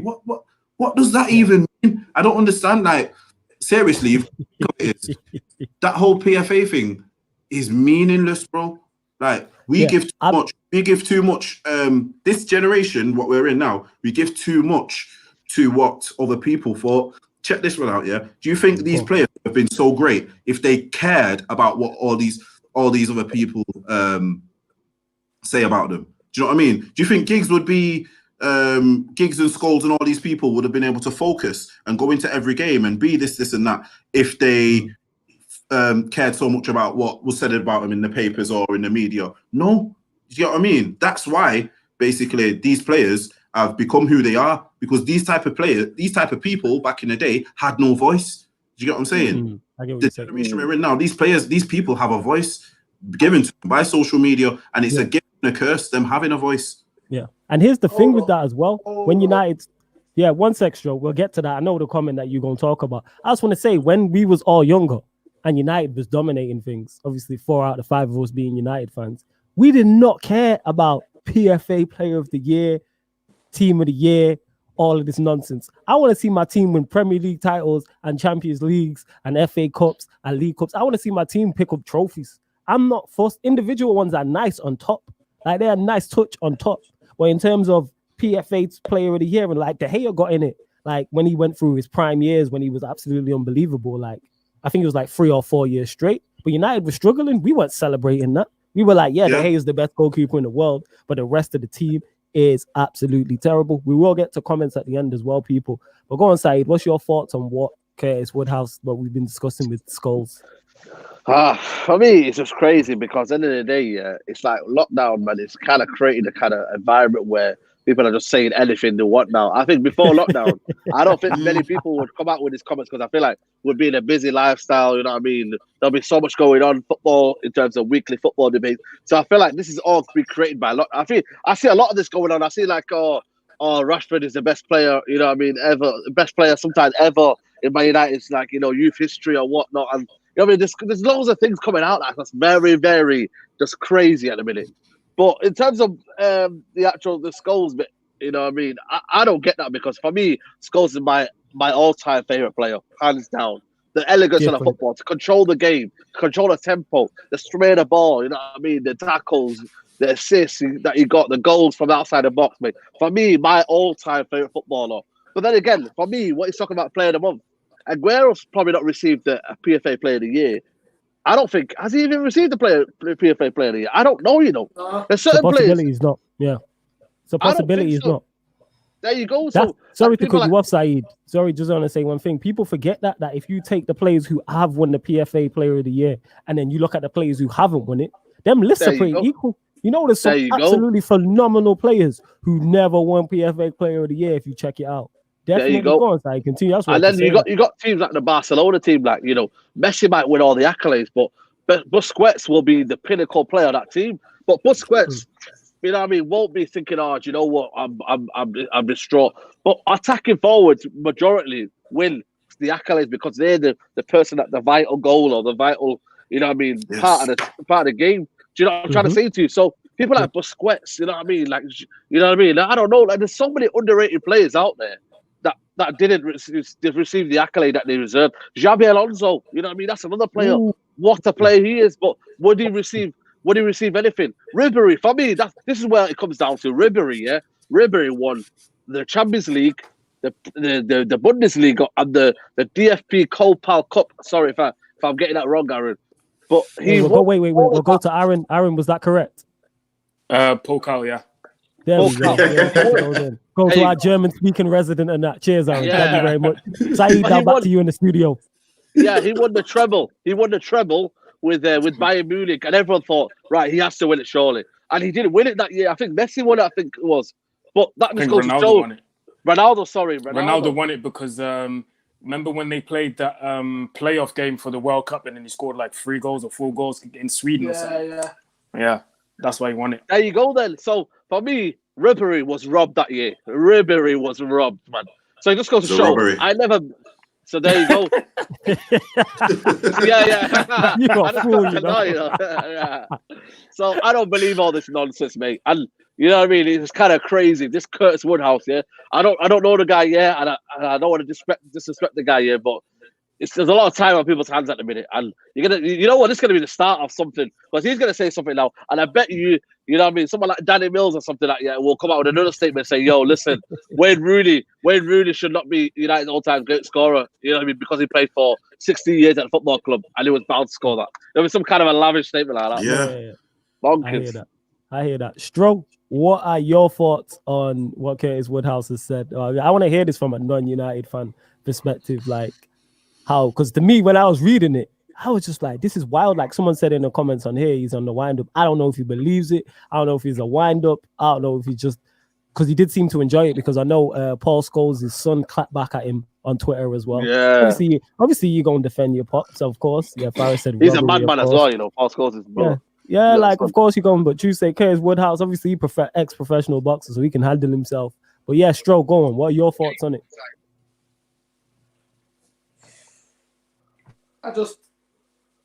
So he's played professional football, right? Yeah. And he's telling me that he can't see the level of ability and talent that Paul Scholes had. Mm-hmm. Like, is that what he's telling me?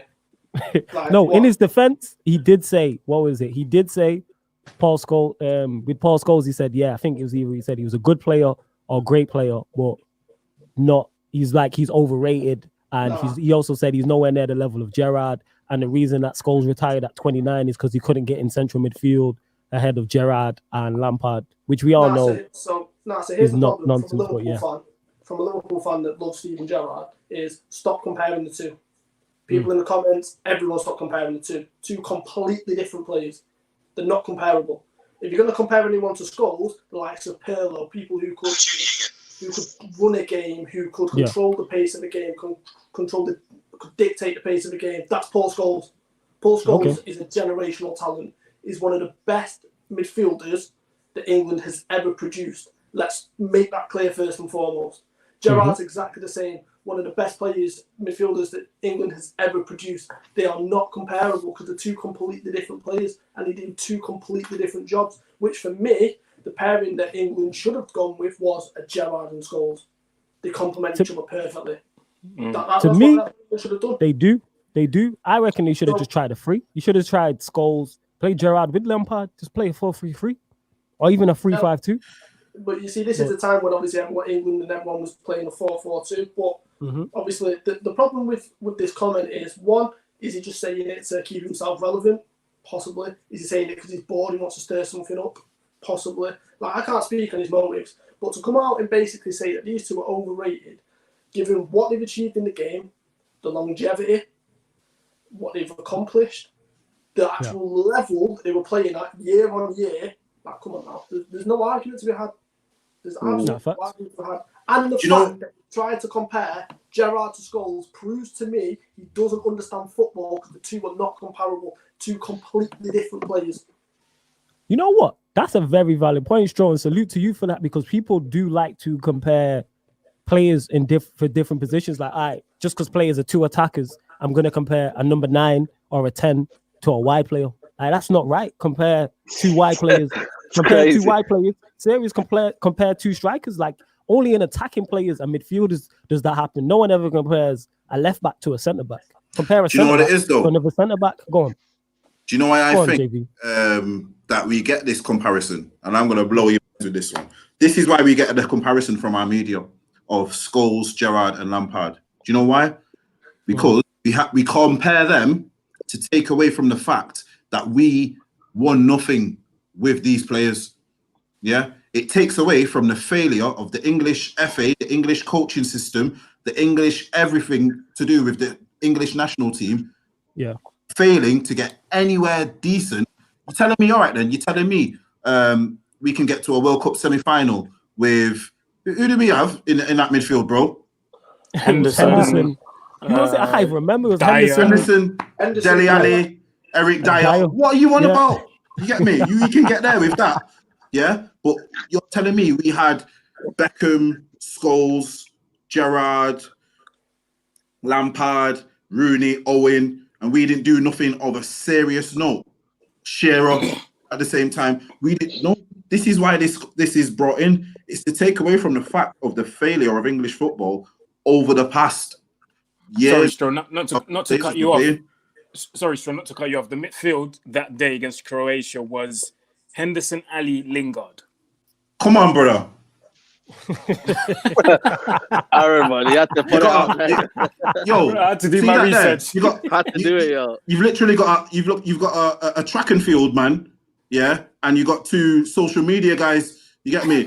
These men are not footballers, bro. These men are not on their level, and they're getting to certain places where these players couldn't get to. It's literally to cover up the failure of the English FA and the English coaching system at that time, because the real conversation should be, how did we not get anywhere with those three in their prime at the same time? That should be the real conversation. To me as well, like as someone who didn't grow up in England and someone who's been supporting Germany, even with friends when we had conversations in school and everything, it was always, because obviously in Belgium where I grew up, and when the World Cup was going on, we had exams, because at the end of every school year in secondary school you've got exams. So at the end of every exam we would sit down and talk like, how did this England team not win anything? Like, we started listing all the players. We started drawing the lineup on paper and stuff, like David James, you had Ferdinand, you had Campbell. You had Terry, you had Campbell, you had Ashley Cole, Gary Neville, Lampard, Gerrard, Scholes, Rooney, Joe Cole, Beckham. It's just for people who don't watch the Premier League, it will forever be a mystery how this England team never won anything. And for someone who watches football a lot deeper than others do, I can only put it down to coaching. I can only put it down to coaching, because it makes no sense to me why you would play a midfield, why you would play Gerrard and Lampard in a midfield four when both of these midfielders are kind of similar, not completely, but similar to the way they play. And I don't know, man. It's just, it will forever be a mystery. It's just poor coaching. Go on, Stro. What was you going to say? Nah, so one of the things Curtis Woodhouse said is because Gerrard got into or PFA Team of the Year or PFA Player of the Month. He won it 8 times or something. Right, okay. So are you honestly telling me if you went and knocked on Gerrard's door now and go, give us your 8 Player of the Month, we'll give you a Premier League title, you wouldn't go, whoa, come on then. It means nothing. That's a stupid statistic. And funny thing is me and Bill were going back and forth. Me and Bill were going back and forth yesterday about this topic, because he didn't quite understand what I was trying to say was. But he made a perfect point, in one of the points that he made was people are coming out with statistics to suit their narrative. And that is exactly what this guy's done. He's got, 8 PFA Player of the Month, reach for that, perfect, suits exactly what I'm going to go with. That narrative, going to go down that road. It's a stupid statistic. Nobody looks at that. Do you honestly think that if you're, like MTV Cribs, let me show you around your house, Gerard's going around his house, there's my 8 PFA Player of the Month. Just right there in my book. He ain't got them. He's not got them anymore, because they don't care. It's an irrelevant statistic. It's absolutely stupid. I fully get what you're saying, and it's wild how, because these tweets that he was putting out was over, like, it was more than one. Like, there was numerous tweets about Giggs and Scholes, and then people who were replying, and he was talking about United fans biting and things of that nature. So here's what he said about Giggs. He said, again, Ryan Giggs is another seriously overrated player. Top points for longevity, but for a winger, just look at his stats. His stats of goals and assists is very, very average. Ryan Giggs, another unbelievably overrated Manchester United player. Outstanding longevity, but in a team that dominated for years and were a free scoring machine, his statistics for goals and assists is awful. Another Manchester United myth, good player, never anything more. Ryan Giggs, he proper went on. Ryan Giggs once scored 13 league goals in a season. It was the 93 to 94 season. That was his most productive season at the club, in a team that dominated the league for 2 decades and prided themselves in all-out attack. He peaked at 13. Giggs has 162 assists in the Premier League over 22 years to go with his 109 goals, again over 22 years. His team dominated them 22 years of football, breaking scoring records as they went. Ryan Giggs was a left winger. Looking at his stats, you may confuse him with a left back. He also went to speak on Perez streets ahead of Ryan Giggs, not even in the same conversation. He also said Trent is more of an attacking threat than Ryan Giggs was in 22 years. Wow. Giggs didn't even have. You probably give the full clip. Giggs did it. This was crazy. This was the one where I was like, Giggs didn't even have a good left foot. He was an outstanding athlete, but his left foot wasn't good. His delivery was okay, not great. He couldn't spray about like he was a great athlete. Let's keep it real. Another unpopular opinion, the Giggs goal against Arsenal is massively overhyped. Every time I watch it, it becomes worse. A really important goal, but not a great goal. Adds to the Giggs myth. So why did anyone defend it then? If it was a bad goal? Saeed, why did Vieira? Yeah, what's your thoughts on that? We'll start with you, because I can see everybody crazy, here. man. It's crazy because like go on. you could be one of the best. You could be one of the best goal scoring players, in world football, and you know what? It could be irrelevant. Like Harry Kane now, if Harry Kane keeps scoring goals for fun until he's what 35 and he retires, but he's got no Premier League trophies to show for it, then you might as well forget it. And he said it before. He's actually said it and confirmed that. He said, "Yo, listen, I want a Premier League medal. I don't want to break Alan Shearer's record." Alan Shearer now, for me, he's an all-time great, and I respect him fully and whatnot. But he would rather put all the medals back to win more trophies. And he won one Premier League trophy and maybe a couple of, I don't know. I don't think he's even won a cup. I think has he? You know what I mean? So Alan Shearer. Yeah, he just won. I think he just the Premier League at Blackburn. So there you go. Then he would substitute all them goals for more trophies. You know what I mean? And people disrespect Giggs and talk about that just shows how good of a manager Alex Ferguson was, where he didn't rely on one player. Do you know what I mean? So he relied on the whole team to score goals, and he almost relied on the whole team to kind of make it so it's a team first. You know what I mean? And you can talk about Giggs, but he defined Man United's history. You look at the game against Arsenal. You know what I mean? You look at the game against Juventus, where he almost single-handedly dominated the team. You know what I mean? You look at his longevity, the way he prolonged his career, breaking goals, the way he scored in every single season. Come on, man. He scored in every single season he played in. Like, who doesn't do that? You know what I mean? To score when you're 40 years old, to be playing 90 minutes every game. Do you know what I mean? Like, come on, man. Like, this, for me, people, again, I keep telling you, man, what is, Man United? Never, what's the saying? Oh, adored, ignored, adored, something, hated, adored, never ignored. Never ignored, that's it. So that's what it is for me. Yeah.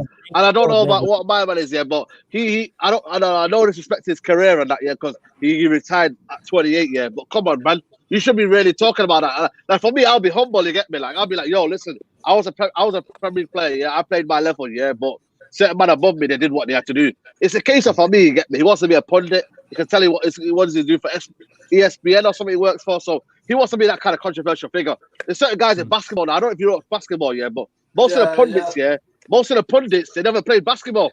And the famous one that's talking now, the one that's always on the memes and that, he never played basketball, but he's always on about like, oh, this guy's rubbish. And the basketballers, they hate that, because they say, I'm putting in the work day in, day out, and you might not even play basketball. You might are just analyzing the game. So for me, I don't believe all that nonsense. And what it is as well, Ryan Giggs will believe his own source. And when you believe in your own source, you don't need to understand people and talk about, like, you know what I mean? Like, you don't need a Curtis Woodhouse to know you're relevant, you get me? That's just in life, you get me? Like, there's certain haters out there. I got like a couple of DMs and that. And people that hate is, oh, you're a prick. What are you talking about? You're like, you know what I mean? Like, people are talking about, oh, you shouldn't be talking about the football like that. You shouldn't be talking about the manager like that. But I don't care, because you give your opinion. And for me, it just shows that when you got haters there, that's when you know you made it. Yeah. Yeah, that's quickly, because I got to go. Facts. Yeah. Go on, JV. Go on, them. You know, one thing I want to say is where man get it twisted with Giggs, you have to understand, Giggs is probably one of the most unselfish players.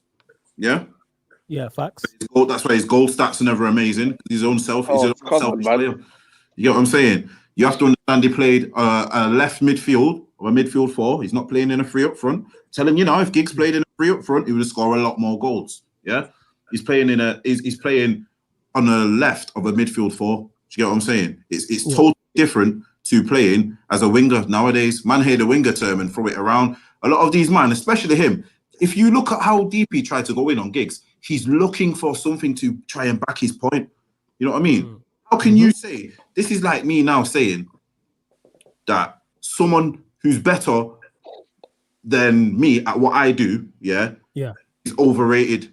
And then I go find a load of stuff. Why? It's like, no, what they've done speaks facts. Do you know what I'm saying? There's no Curtis Woodhouse Premier League medal. Do you know what I'm saying? There's no There's no Curtis Woodhouse FA Cup medal. There's no Curtis Woodhouse League Cup medal. There's no Curtis Woodhouse medal of any sort of to do with football. What he's done. You know what I'm saying? But the thing is, for me, man, need to understand Giggs. How many times have you seen Giggs through on goal? I can't remember a lot of times seeing Giggs through on goal. Probably doing the pass to the guy, or he's probably doing the pass to the guy who does the pass to the other guy. You see, when you're playing with the two up front, if I make a pass to the two up front, they might do their thing, and then one of them scores. I don't get an assist. Do you get what I'm saying? It's different to when you're playing with a one up front, because you probably give him the ball as the winger, and he turns and bangs. Yeah, he's got this. He's got bare goals. Man, are not understand. It's like almost as if people are talking on football, and it's like, do you watch a lot of football? Do you have an understanding of football? Because for me, I know Giggs didn't score a lot of goals, but Giggs was never relied on to score goals. No one ever said Giggs is going to get the winner today. No. You know what I mean? Facts. You might have said Giggs, he might do a bit of magic in this to do something in him, and something might come from it. Do you know what I'm saying? How many times you see him go down the wing and whipping across, and someone knocks it on, and then someone volleys it in? Do you get what I'm saying? Look at the goal in the one extra. One thing I want to say as well. Terry pointed this out, that back when Giggs was playing, assists were recorded differently. So when you pass, it was something like when you passed the ball to a player, if he takes more than 2 touches, it wasn't recorded as an assist. But now it is. So even so, in today's game, we can be playing ball. I pass the ball to Aaron. Aaron goes past 5 man and sticks it top bins. I get that as an assist. Go. Exactly. I only passed the ball on the halfway line. So it's like, I would like to see... And key chances as well. Yeah, key chances. We didn't have all this. Key chances creating. All them stats that you get now, we didn't have this. They weren't there back in the day. Yeah. So that's why it would be interesting to see. Yeah, it would be interesting to see if somebody went back, and I'm sure somebody will go back and count it all up, how many goals and how many assists both Giggs and Scholes would get. But yeah, it's wild in that. Aaron, what's your thoughts? I'm gonna have to go lads quickly, yeah. All right, yeah. JV. Take it easy, everybody, make sure you follow him across all platforms, and he'll be back with us next week. He's got to go because we started 15 minutes late. That's all, but we will go. Yes. But yo, JV, later, salute. Speaks, We'll talk soon. Yeah, bless. Yeah, man. Easy, brothers. Yeah, man. But yeah, Aaron, what's it called? Yeah, so we'll go with you with this. Yeah. What's your thoughts on what Curtis Woodhouse said about Giggs and how thorough he was? I can pretty much agree with what Scholes said. A lot of people just say stuff to fit their narrative. And we live in an era as well where a lot of ex-footballers would just say stuff to stay relevant. Do you know what I mean? Because let's be real. If I didn't know who Curtis Woodhouse was, yeah, and I read those tweets, I'm a diehard Man United fan, and I get upset. First thing I'm going to do is, first thing a normal person would do is take my phone and my laptop, Google him. Who's Curtis Woodhouse? And obviously, things nowadays generate likes and clicks. If he's got a social media profile, people that agree with him, that may not necessarily support Man United, may agree with him, and they're going to be like, oh, you know what? I'm going to follow this Curtis Woodhouse guy. Do you know what I mean? So a lot of people just do it for clout. Let's be honest. I don't know how his boxing career went. I don't know. Maybe it might have come bad. He got to British level. He won a British title. Oh, okay. He retired at 26. Yeah, so he did all right. Fair enough. He did decent. He did all right. Did decent, but maybe after that it didn't go so well. So maybe he's trying to get his name out there. And nowadays, controversial stuff gets you a job. So it wouldn't surprise me if after this coronavirus pandemic one day we see him on TV, or on a radio show. Do you see what I mean? So anything just to get your name out there and be relevant, even if it means like I'm gonna say something completely outrageous. That's what it is nowadays, man. Yeah, serious is wild. Yeah, just backing up everything. Stro, you spoke on it, didn't you? I went to you about this. Stro. Yeah. Oh, did it? All right, let's give your thoughts on it. Sorry, man. We've been going for an hour and 45 minutes. I forget. You seen in the group chat, me and Phil went back and forth with this. Now, I came out with a comment, which was the level I hold Giggs at, and I rate him as one of the best players I've seen in the Premier League, in phenomenal player, world class. Yeah. That's not for debate to me. Was when I did see his goal scoring stats, it did surprise me because I hold him to such a high level. I was like, oh, okay then. But that's all it was to me, was okay then. Is Ryan Giggs one of the best left midfield players ever? Yeah. He's up to debate. Like, I'm a Liverpool fan. There's no argument. What he did, and you look at, and to be fair, a lot of these have hit the nail on the head, like Saeed, Vils and obviously Aaron is. You look at one, like you said, like what Terry said, is assists were recorded differently then. So I guarantee you'd have had a lot more.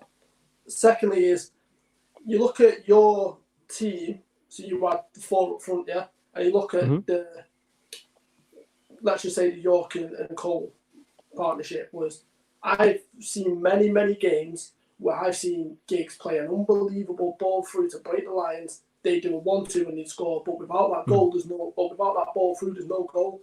Yeah. So it's like, so what we're talking about here? Like, I just whoever is around this Kate Woodhouse guy, stop him talking, please. Just stop him talking. Trust me. Yeah. He's talking nonsense. Like, I'm praying to God, even though I don't believe in him, that he's not a Liverpool fan, because he's going to bring embarrassment on Liverpool fans. It is the most stupid comment I've ever seen in my life. Like, it's just, I don't get it, man. Like, he's actually infuriating me, and I'm not a Manchester United fan. I just don't understand him. Like, he just obviously doesn't understand football. Yeah, I think with the comments, I don't know. I hope that and pray that when ex-footballers and people with a platform do these things, they actually genuinely believe it and are not just saying it just for retweets. People like trolling and riling people up, which he did, and he commented on that when people was tweeting him about, because what he was saying was crazy. Like, I don't understand how, if Giggs is so average, how United dominated for this long period of time, and he was the mainstay in that. Like, he outlasted everybody in his class. Like, he outlasted Beckham, he outlasted Scholes, he outlasted Keane, Gary Neville, Phil Neville, Nicky Butt, and then even players before, like Keane, people who not in there, Cantona, Cole, York. Like, he was there during all this, and he still kept him around, and he was able to adapt and then become a central midfielder and still be, obviously not as involved as he was, but still be heavily involved. Stu MC says here, this is definitely a question for you, Aaron. Can I ask you guys how Sven Bender, then Julian, I ain't even going to try and pronounce his surname, both Weigl. DMs for Dortmund. What's his name? Weigl. All right, both DMs for Dortmund. Yeah, my pronunciation is terrible. I'm like Paul Merson. Serious. I thought it was Weigl, you know, at one point. That's why I just asked Aaron. I was like, I'm not even going to try and butcher it. Both DMs for Dortmund under Klopp weren't voted player of the year, yet Henderson was. I swear the English press scraped the out of the barrel. We can't swear on there, people. This is live radio, so we can't swear on them type of things there. Yeah, what's your thoughts on that? I think he's right, man. I think he's right. I think in a lot of countries and even internationally as well, a lot of the awards are like popularity contests now. It's all about who we like the most, and even the Ballon d'Or now. I feel like the Ballon d'Or is just another award of who scored the most goals, to be honest. Because like Saeed said earlier, that year where, you know, Bayern just won everything and Ribéry was clearly the best player. Yeah. How did he not win that Ballon d'Or, man? How? Nobody knows. And even he says it till this day. It was a clear robbery. It was a clear robbery, no pun intended. So, nice pun. In terms of... nice pun, I like that. I think the English press are definitely, you know, hyping up whoever's the most popular at the moment. And I think at the moment it is Jordan Henderson, because, you know, he's the captain and he already won the Champions League with them and they're close to winning the league as well. So, technically speaking, he should be, or he is up front there. You know, he's on the front pages and everything because he's their captain. So I think that the English press has definitely played a big part in hyping up this whole situation. Yeah, and that's whereas in Germany, they recognize the football. In Germany, well, obviously it depends if you watch like the pundits over there. Certain pundits obviously are crazy, but some of the pundits that you see on German TV actually know football, like, and they're not biased at all. Straight up, honest opinions. Whoever doesn't matter who they play for, and because of that, the people recognize talent. They recognize the football and talent of a player. This is why every year there's probably a different player of the year. Do you know what I mean? So I think it definitely has something to do with, you know, the press hyping up the wrong people or the right people sometimes. Yeah, and that's what it is. We've seen this many a time. Like, Jordan Henderson is not the first. He won't be the last. We've seen many an English player get hyped up before they've delivered. We've seen your Ross Barkleys We've seen your Jack Rodwells. Now they're hyping up Gilmore at Chelsea, and he's not even played a Premier League game. It's like, let's just relax and see. We see it to an extent with Rashford also. It's like, let's just wait and see if these players deliver the goods. Like, we will wait and see. But Straw, I want to go to you on this next point in regards to Manchester United supposedly suing Football Manager. I don't know all the details. I was just like, Football Manager's been using, unless it's a new sponsor, as far as I know, Football Manager's been using the same sponsors and trademarks and likenesses for the longest period. So I'll go to you, Stro, to break it down to everyone, including myself. So basically, Football Manager have been using the same badge, the same copyrights, whatever you want to put it, for since Football Manager's hit its peak in for the past, I think, 10 years plus, I believe. Now, to me, I don't think it's any coincidence that you pen another deal with Konami for Pro Evolution, so for PES, the football game, and then suddenly this comes about. I think it's something to do with PES. I think that they're not happy with how it's Football Manager have done, or they feel like it infringes on their contract and their sponsorship agreement with United. But to do it after so many years, it just doesn't make any sense. And yeah, it's just more stupid publicity that United don't need. Like, it just makes United look stupid again. And it's just like, how many more times is Ed Woodward just going to throw you under the bus constantly before someone looks and goes, yeah, we need to get rid of this guy? I don't understand it. If you do it when Football Manager first comes out, like, I'm not happy with that, I completely understand it. But to wait after so long, it doesn't make any sense. It's just making United stupid. That's what I'm saying. It makes no type of sense. Saeed, what's your thoughts on it? Yeah, man. We talked about it in the podcast. You know what I mean? Like, yeah. Make sure you go check out the podcast as well, people. Yeah, Straight man. podcast Respect, on man. United Respect, Central. bro. Always, man. Make sure you go check that out, people. Man. So yeah, like, you know, we talked about it, like, you know, talking about Ole Gunnar Solskjaer facing a lot of tests. Sorry to cut you off too. Salute to you as well. He said, "Keep safe, guys. Great level chat." Yeah, man. Salute to you, man. Man. Respect to Stu, man.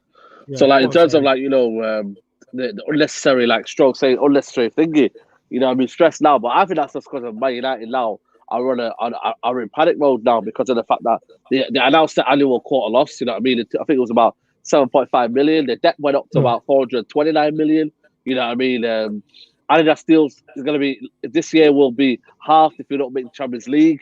You know, because now it's 2 years in a row if you don't make the Champions. That's what I said it to. This is a big time for Man United, and now they're just becoming like a madness now where they're saying, yo, like, they could have dealt with this kind of all this raucous of a Football Manager after the season. This is when you deal with it, when you get top four and when everything's going right, and then the club, then everyone, the fans, be like, yeah, go and find them. You know what I mean? Go and do that. But now that's happened, and now Ighalo's happened. Now it's like, where's the priorities of the football club? Where is it? Like, where are we going? Are we just now a commercial club, like I always say? And that's what we are right now, because no club will deal with that mid-season. They'll say, you know what, we'll hold it to the end of the season, because at the end of the day, they've infringed the right already. Like, once you do something, you can't go back on it, can you? You know what I mean? You've already done that.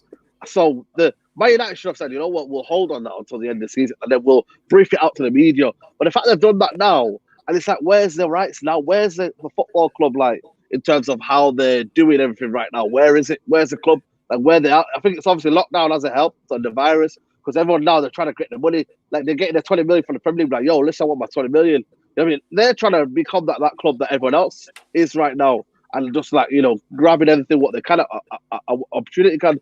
So for me, man, I don't know, man. It's just one a case of like a badge name. You know what I mean? I don't want to hear about that, man. I used to play Football Manager back in the day. But shout out to Football Manager, but I don't want to be hearing about that now. Like, I don't want to be hearing that you're trying to collect your money when we're trying to get Josh King. You know what I'm saying? Like, I don't want to be hearing that. You know, feel me? I don't want to be hearing that you're getting your money back, bro. You know what I'm saying, bro? And then you talk about Josh King and that. Come on, man. Levels to this, like, bro, like Mr. Flawless said, but there's levels to this, man. Levels to this, yo, big facts. Aaron, what's your thoughts on it? I know you spoke on it, like Saeed said on the Street Jacket podcast. We'll get your thoughts on it on here.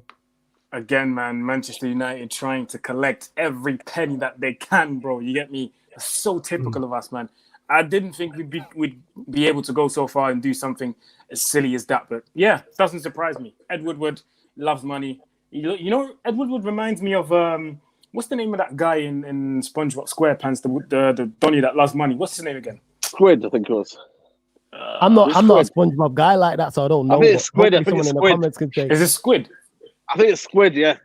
I don't know his name. I'll have to have a Google of it, but go on, continue. I'll try to Google it now, innit? Yeah, man. So that Donnie loves money, the guy in SpongeBob, he loves the money. So that's how I see Ed Woodward in it. Any type of money he can get, he'll go after it, fam. But yeah, it's stupid. It's dumb. It's very dumb because it makes us look dumb in front of the world as well. Like you're suing Football Manager for. Come on, man. It's useless. It's very useless. It's not needed. This is what I'm saying. Like, it's just like you said, Saeed said, where are the priorities of the club when exactly. it comes to things like and where are the priorities of the club? And we got even that wrong. Now we're chasing Josh King. That's what killed me, man. Do you know what killed me?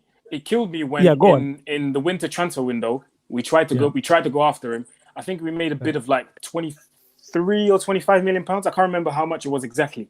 And I was like, don't do it, United. Don't do it. And Josh King on his side, he was. I don't know if you talked about Josh King on the show already. Yeah, we did speak about Josh King. Yeah, but go on. January would be like 23, 25 mil. Bournemouth rejects him because they know we're desperate. We need a striker. They go, all right, cool. But we're now desperate more. They're like, all right, cool, 30 mil. And we were ready to pay that 30 mil. And I was like, come on, man. Josh King. Like, you're trying to, no disrespect, yeah, but you're trying to go back to the top. And I said this in the little video that I made earlier. You're trying to go back to the top. Make sure you go check that out as well, people. Yeah, make sure you check that out. Appreciate that. You're trying to get back to the top, or you're trying to get United back to the top. You look around us, yeah, and look at the things that other teams around us are doing. Let's start with Liverpool. Timo Werner is as good as secured. I read this morning, I don't know if it's true, Sure, you're going to have to correct me on that or confirm it. I read this morning that contact had already been established between Klopp and Werner by Easter. Check him laughing, you know. Easter's about a month ago, so you can already say that's sealed, that's done. The only thing that needs to do now, he's probably already signed the contract. The only thing I need to do now is officialize the thing. That's it. So that's Liverpool. And you can bet that they're going to strengthen in other areas as well, just to bolster the squad a little bit. Who else? Man City, yeah, second. Man City. Sane is going. All right, cool. They're going to get their money. But best believe, bro, City are going to strengthen. Transfer ban or not, Europa League, Champions League ban or not, they are going to strengthen. And it's most likely going to be another foreign player. And you know Pep and his scouting system, they're going to get some next player, fam. Some like baller we never heard about, but he's going to come to the Prem. Bailey. See? He's going to come to the Prem, fit exactly into Pep's system because he wants players that fit in his system. There you go, that's City. They're going to strengthen in the centre-back area. They're going to strengthen in the midfield area because their centre-backs are dead. Laporte keeps getting injured. Fernandinho's aging. He's leaving at the end of the season. Look around us. Another team, Leicester. If they finish in the top 3, that's Champions League. Top 4, that's Champions League. Just because of that, they'll attract the players. Do not get it twisted, people. They'll attract the players. That's Leicester. Arsenal are being linked with Coutinho. And I honestly believe, that they can go and get Coutinho because it's going to be a loan move. It's going to be a loan move. They'll get him in for the season, qualify for the Champions League, get the dough, and be able to pay for Coutinho. Do you see what I mean? Like teams around Wolves, they're getting better and better. Newcastle, that thing is about to be official as well. They're going to do a madness in the transfer window. So teams around us are strengthening. They're patterning themselves up. What are we doing? Going for Josh King. Yo, and I think that is a madness. I think that is a great way to end the show. Like that's a fantastic, Aaron. I could have done a better job myself. That is a phenomenal. You get me? Speech to leave the show on. Man. So before we let you go, I just want to say salute to you both for coming on. I appreciate you being guests on the show. Always, man. Always. Appreciate it, bro. You already know I'm a fan of you both, so it's great having you both on. Aaron, give them your socials. Tell them where they can find you. Yes, Mr Aaron Utd. You can find me across all the social media platforms and also my YouTube channel. On Wednesday, I'll have the honor to be on Instagram Live with a former American international called Jimmy Conrad, ex-Kansas. Yeah, exactly, man. Yeah. Get me. God salute you for that. That's a major look, man. Get me. I got you, man. That's a major look. Definitely. Played for a very known team in the MLS called Sporting Kansas City. Played some time in Poland as well. Played for the national team, the US men's national team. Played in the World Cup 2006. Yeah, man. So I'll have the honor to interview him on my Instagram live on Wednesday, 8 p.m. That's going to be 1 p.m. because in America, because Jimmy's in California with his family. So if you got time, people, tune in 8 o'clock on Wednesday on my IG, Mr Aaron Utd. We'll be there. We'll be there. Yeah, Saeed, same to you. Socials, tell them where they can find you, etc. Yeah, man. Big up to Pi Radio, by the way, for having me on. Hey, salute to Pi Radio. Yeah, man. United Central on YouTube. Go check me out on there. We did the latest podcast, podcast 69. Go check it out. It's just out right now. And yeah, man, go check me on Twitter, man, at realist_187, man. Yeah, man. Make sure, like I said, you go on to Mr. Aaron United on YouTube, United Central on YouTube as well. Stroke, where can they find you? Mr. Bloodshow on Instagram, Ryan Waving AWF on Twitter, the most loved Liverpool fan among United fans. Also, you actually are, you know. Aside, make sure, obviously, everyone who's watching this, go follow these two on all different platforms. And even if you've not got time on Wednesday, make sure you watch that interview because no doubt it's going to be absolutely special. So, yeah, make sure you tune in. I will be locked in live. Aaron, what time did you say it was again? UK time? 8 p.m. UK time. 8 p.m. UK time, yeah. All right, I'll make sure I'll be locked in Wednesday, yeah? Wednesday. Yeah, okay, now I'll make sure I'm locked in. Just before we let you go, Faris here says, why don't you live stream the EFS and Straight Jacket podcast? Is really practical, man. That's a good idea. You know what? Both should do that. The thing is, I've got a laptop, but the quality of the camera is horrible. So I need a webcam, but all the webcams online are out of stock. So I can't do it. There you go, man. Faris. You got your answer. I'd like to see both of them live as well. You feel me? But it is what it is. But yeah, just want to say again, thanks to you for coming on. Thank you to everybody who has tuned in live. If you are watching this back, make sure you follow Aaron and Saeed across all platforms, as well as Stro, myself, and JV. You can find me on Twitter and Instagram at That's Me Flawless, YouTube Sarcasm City, and From a Fair Eye View is every Monday, 7 p.m. till 9 p.m. now. 7 p.m. till 9 p.m. We're going to have to find a way as well to get both Saeed and Aaron on a regular basis, even if it's like a 10-minute segment once the Premier League is back or something like that. We'll do something like that. But yeah, salute to everybody who's tuned in, and we will be back next week, 7 p.m. till 9 p.m.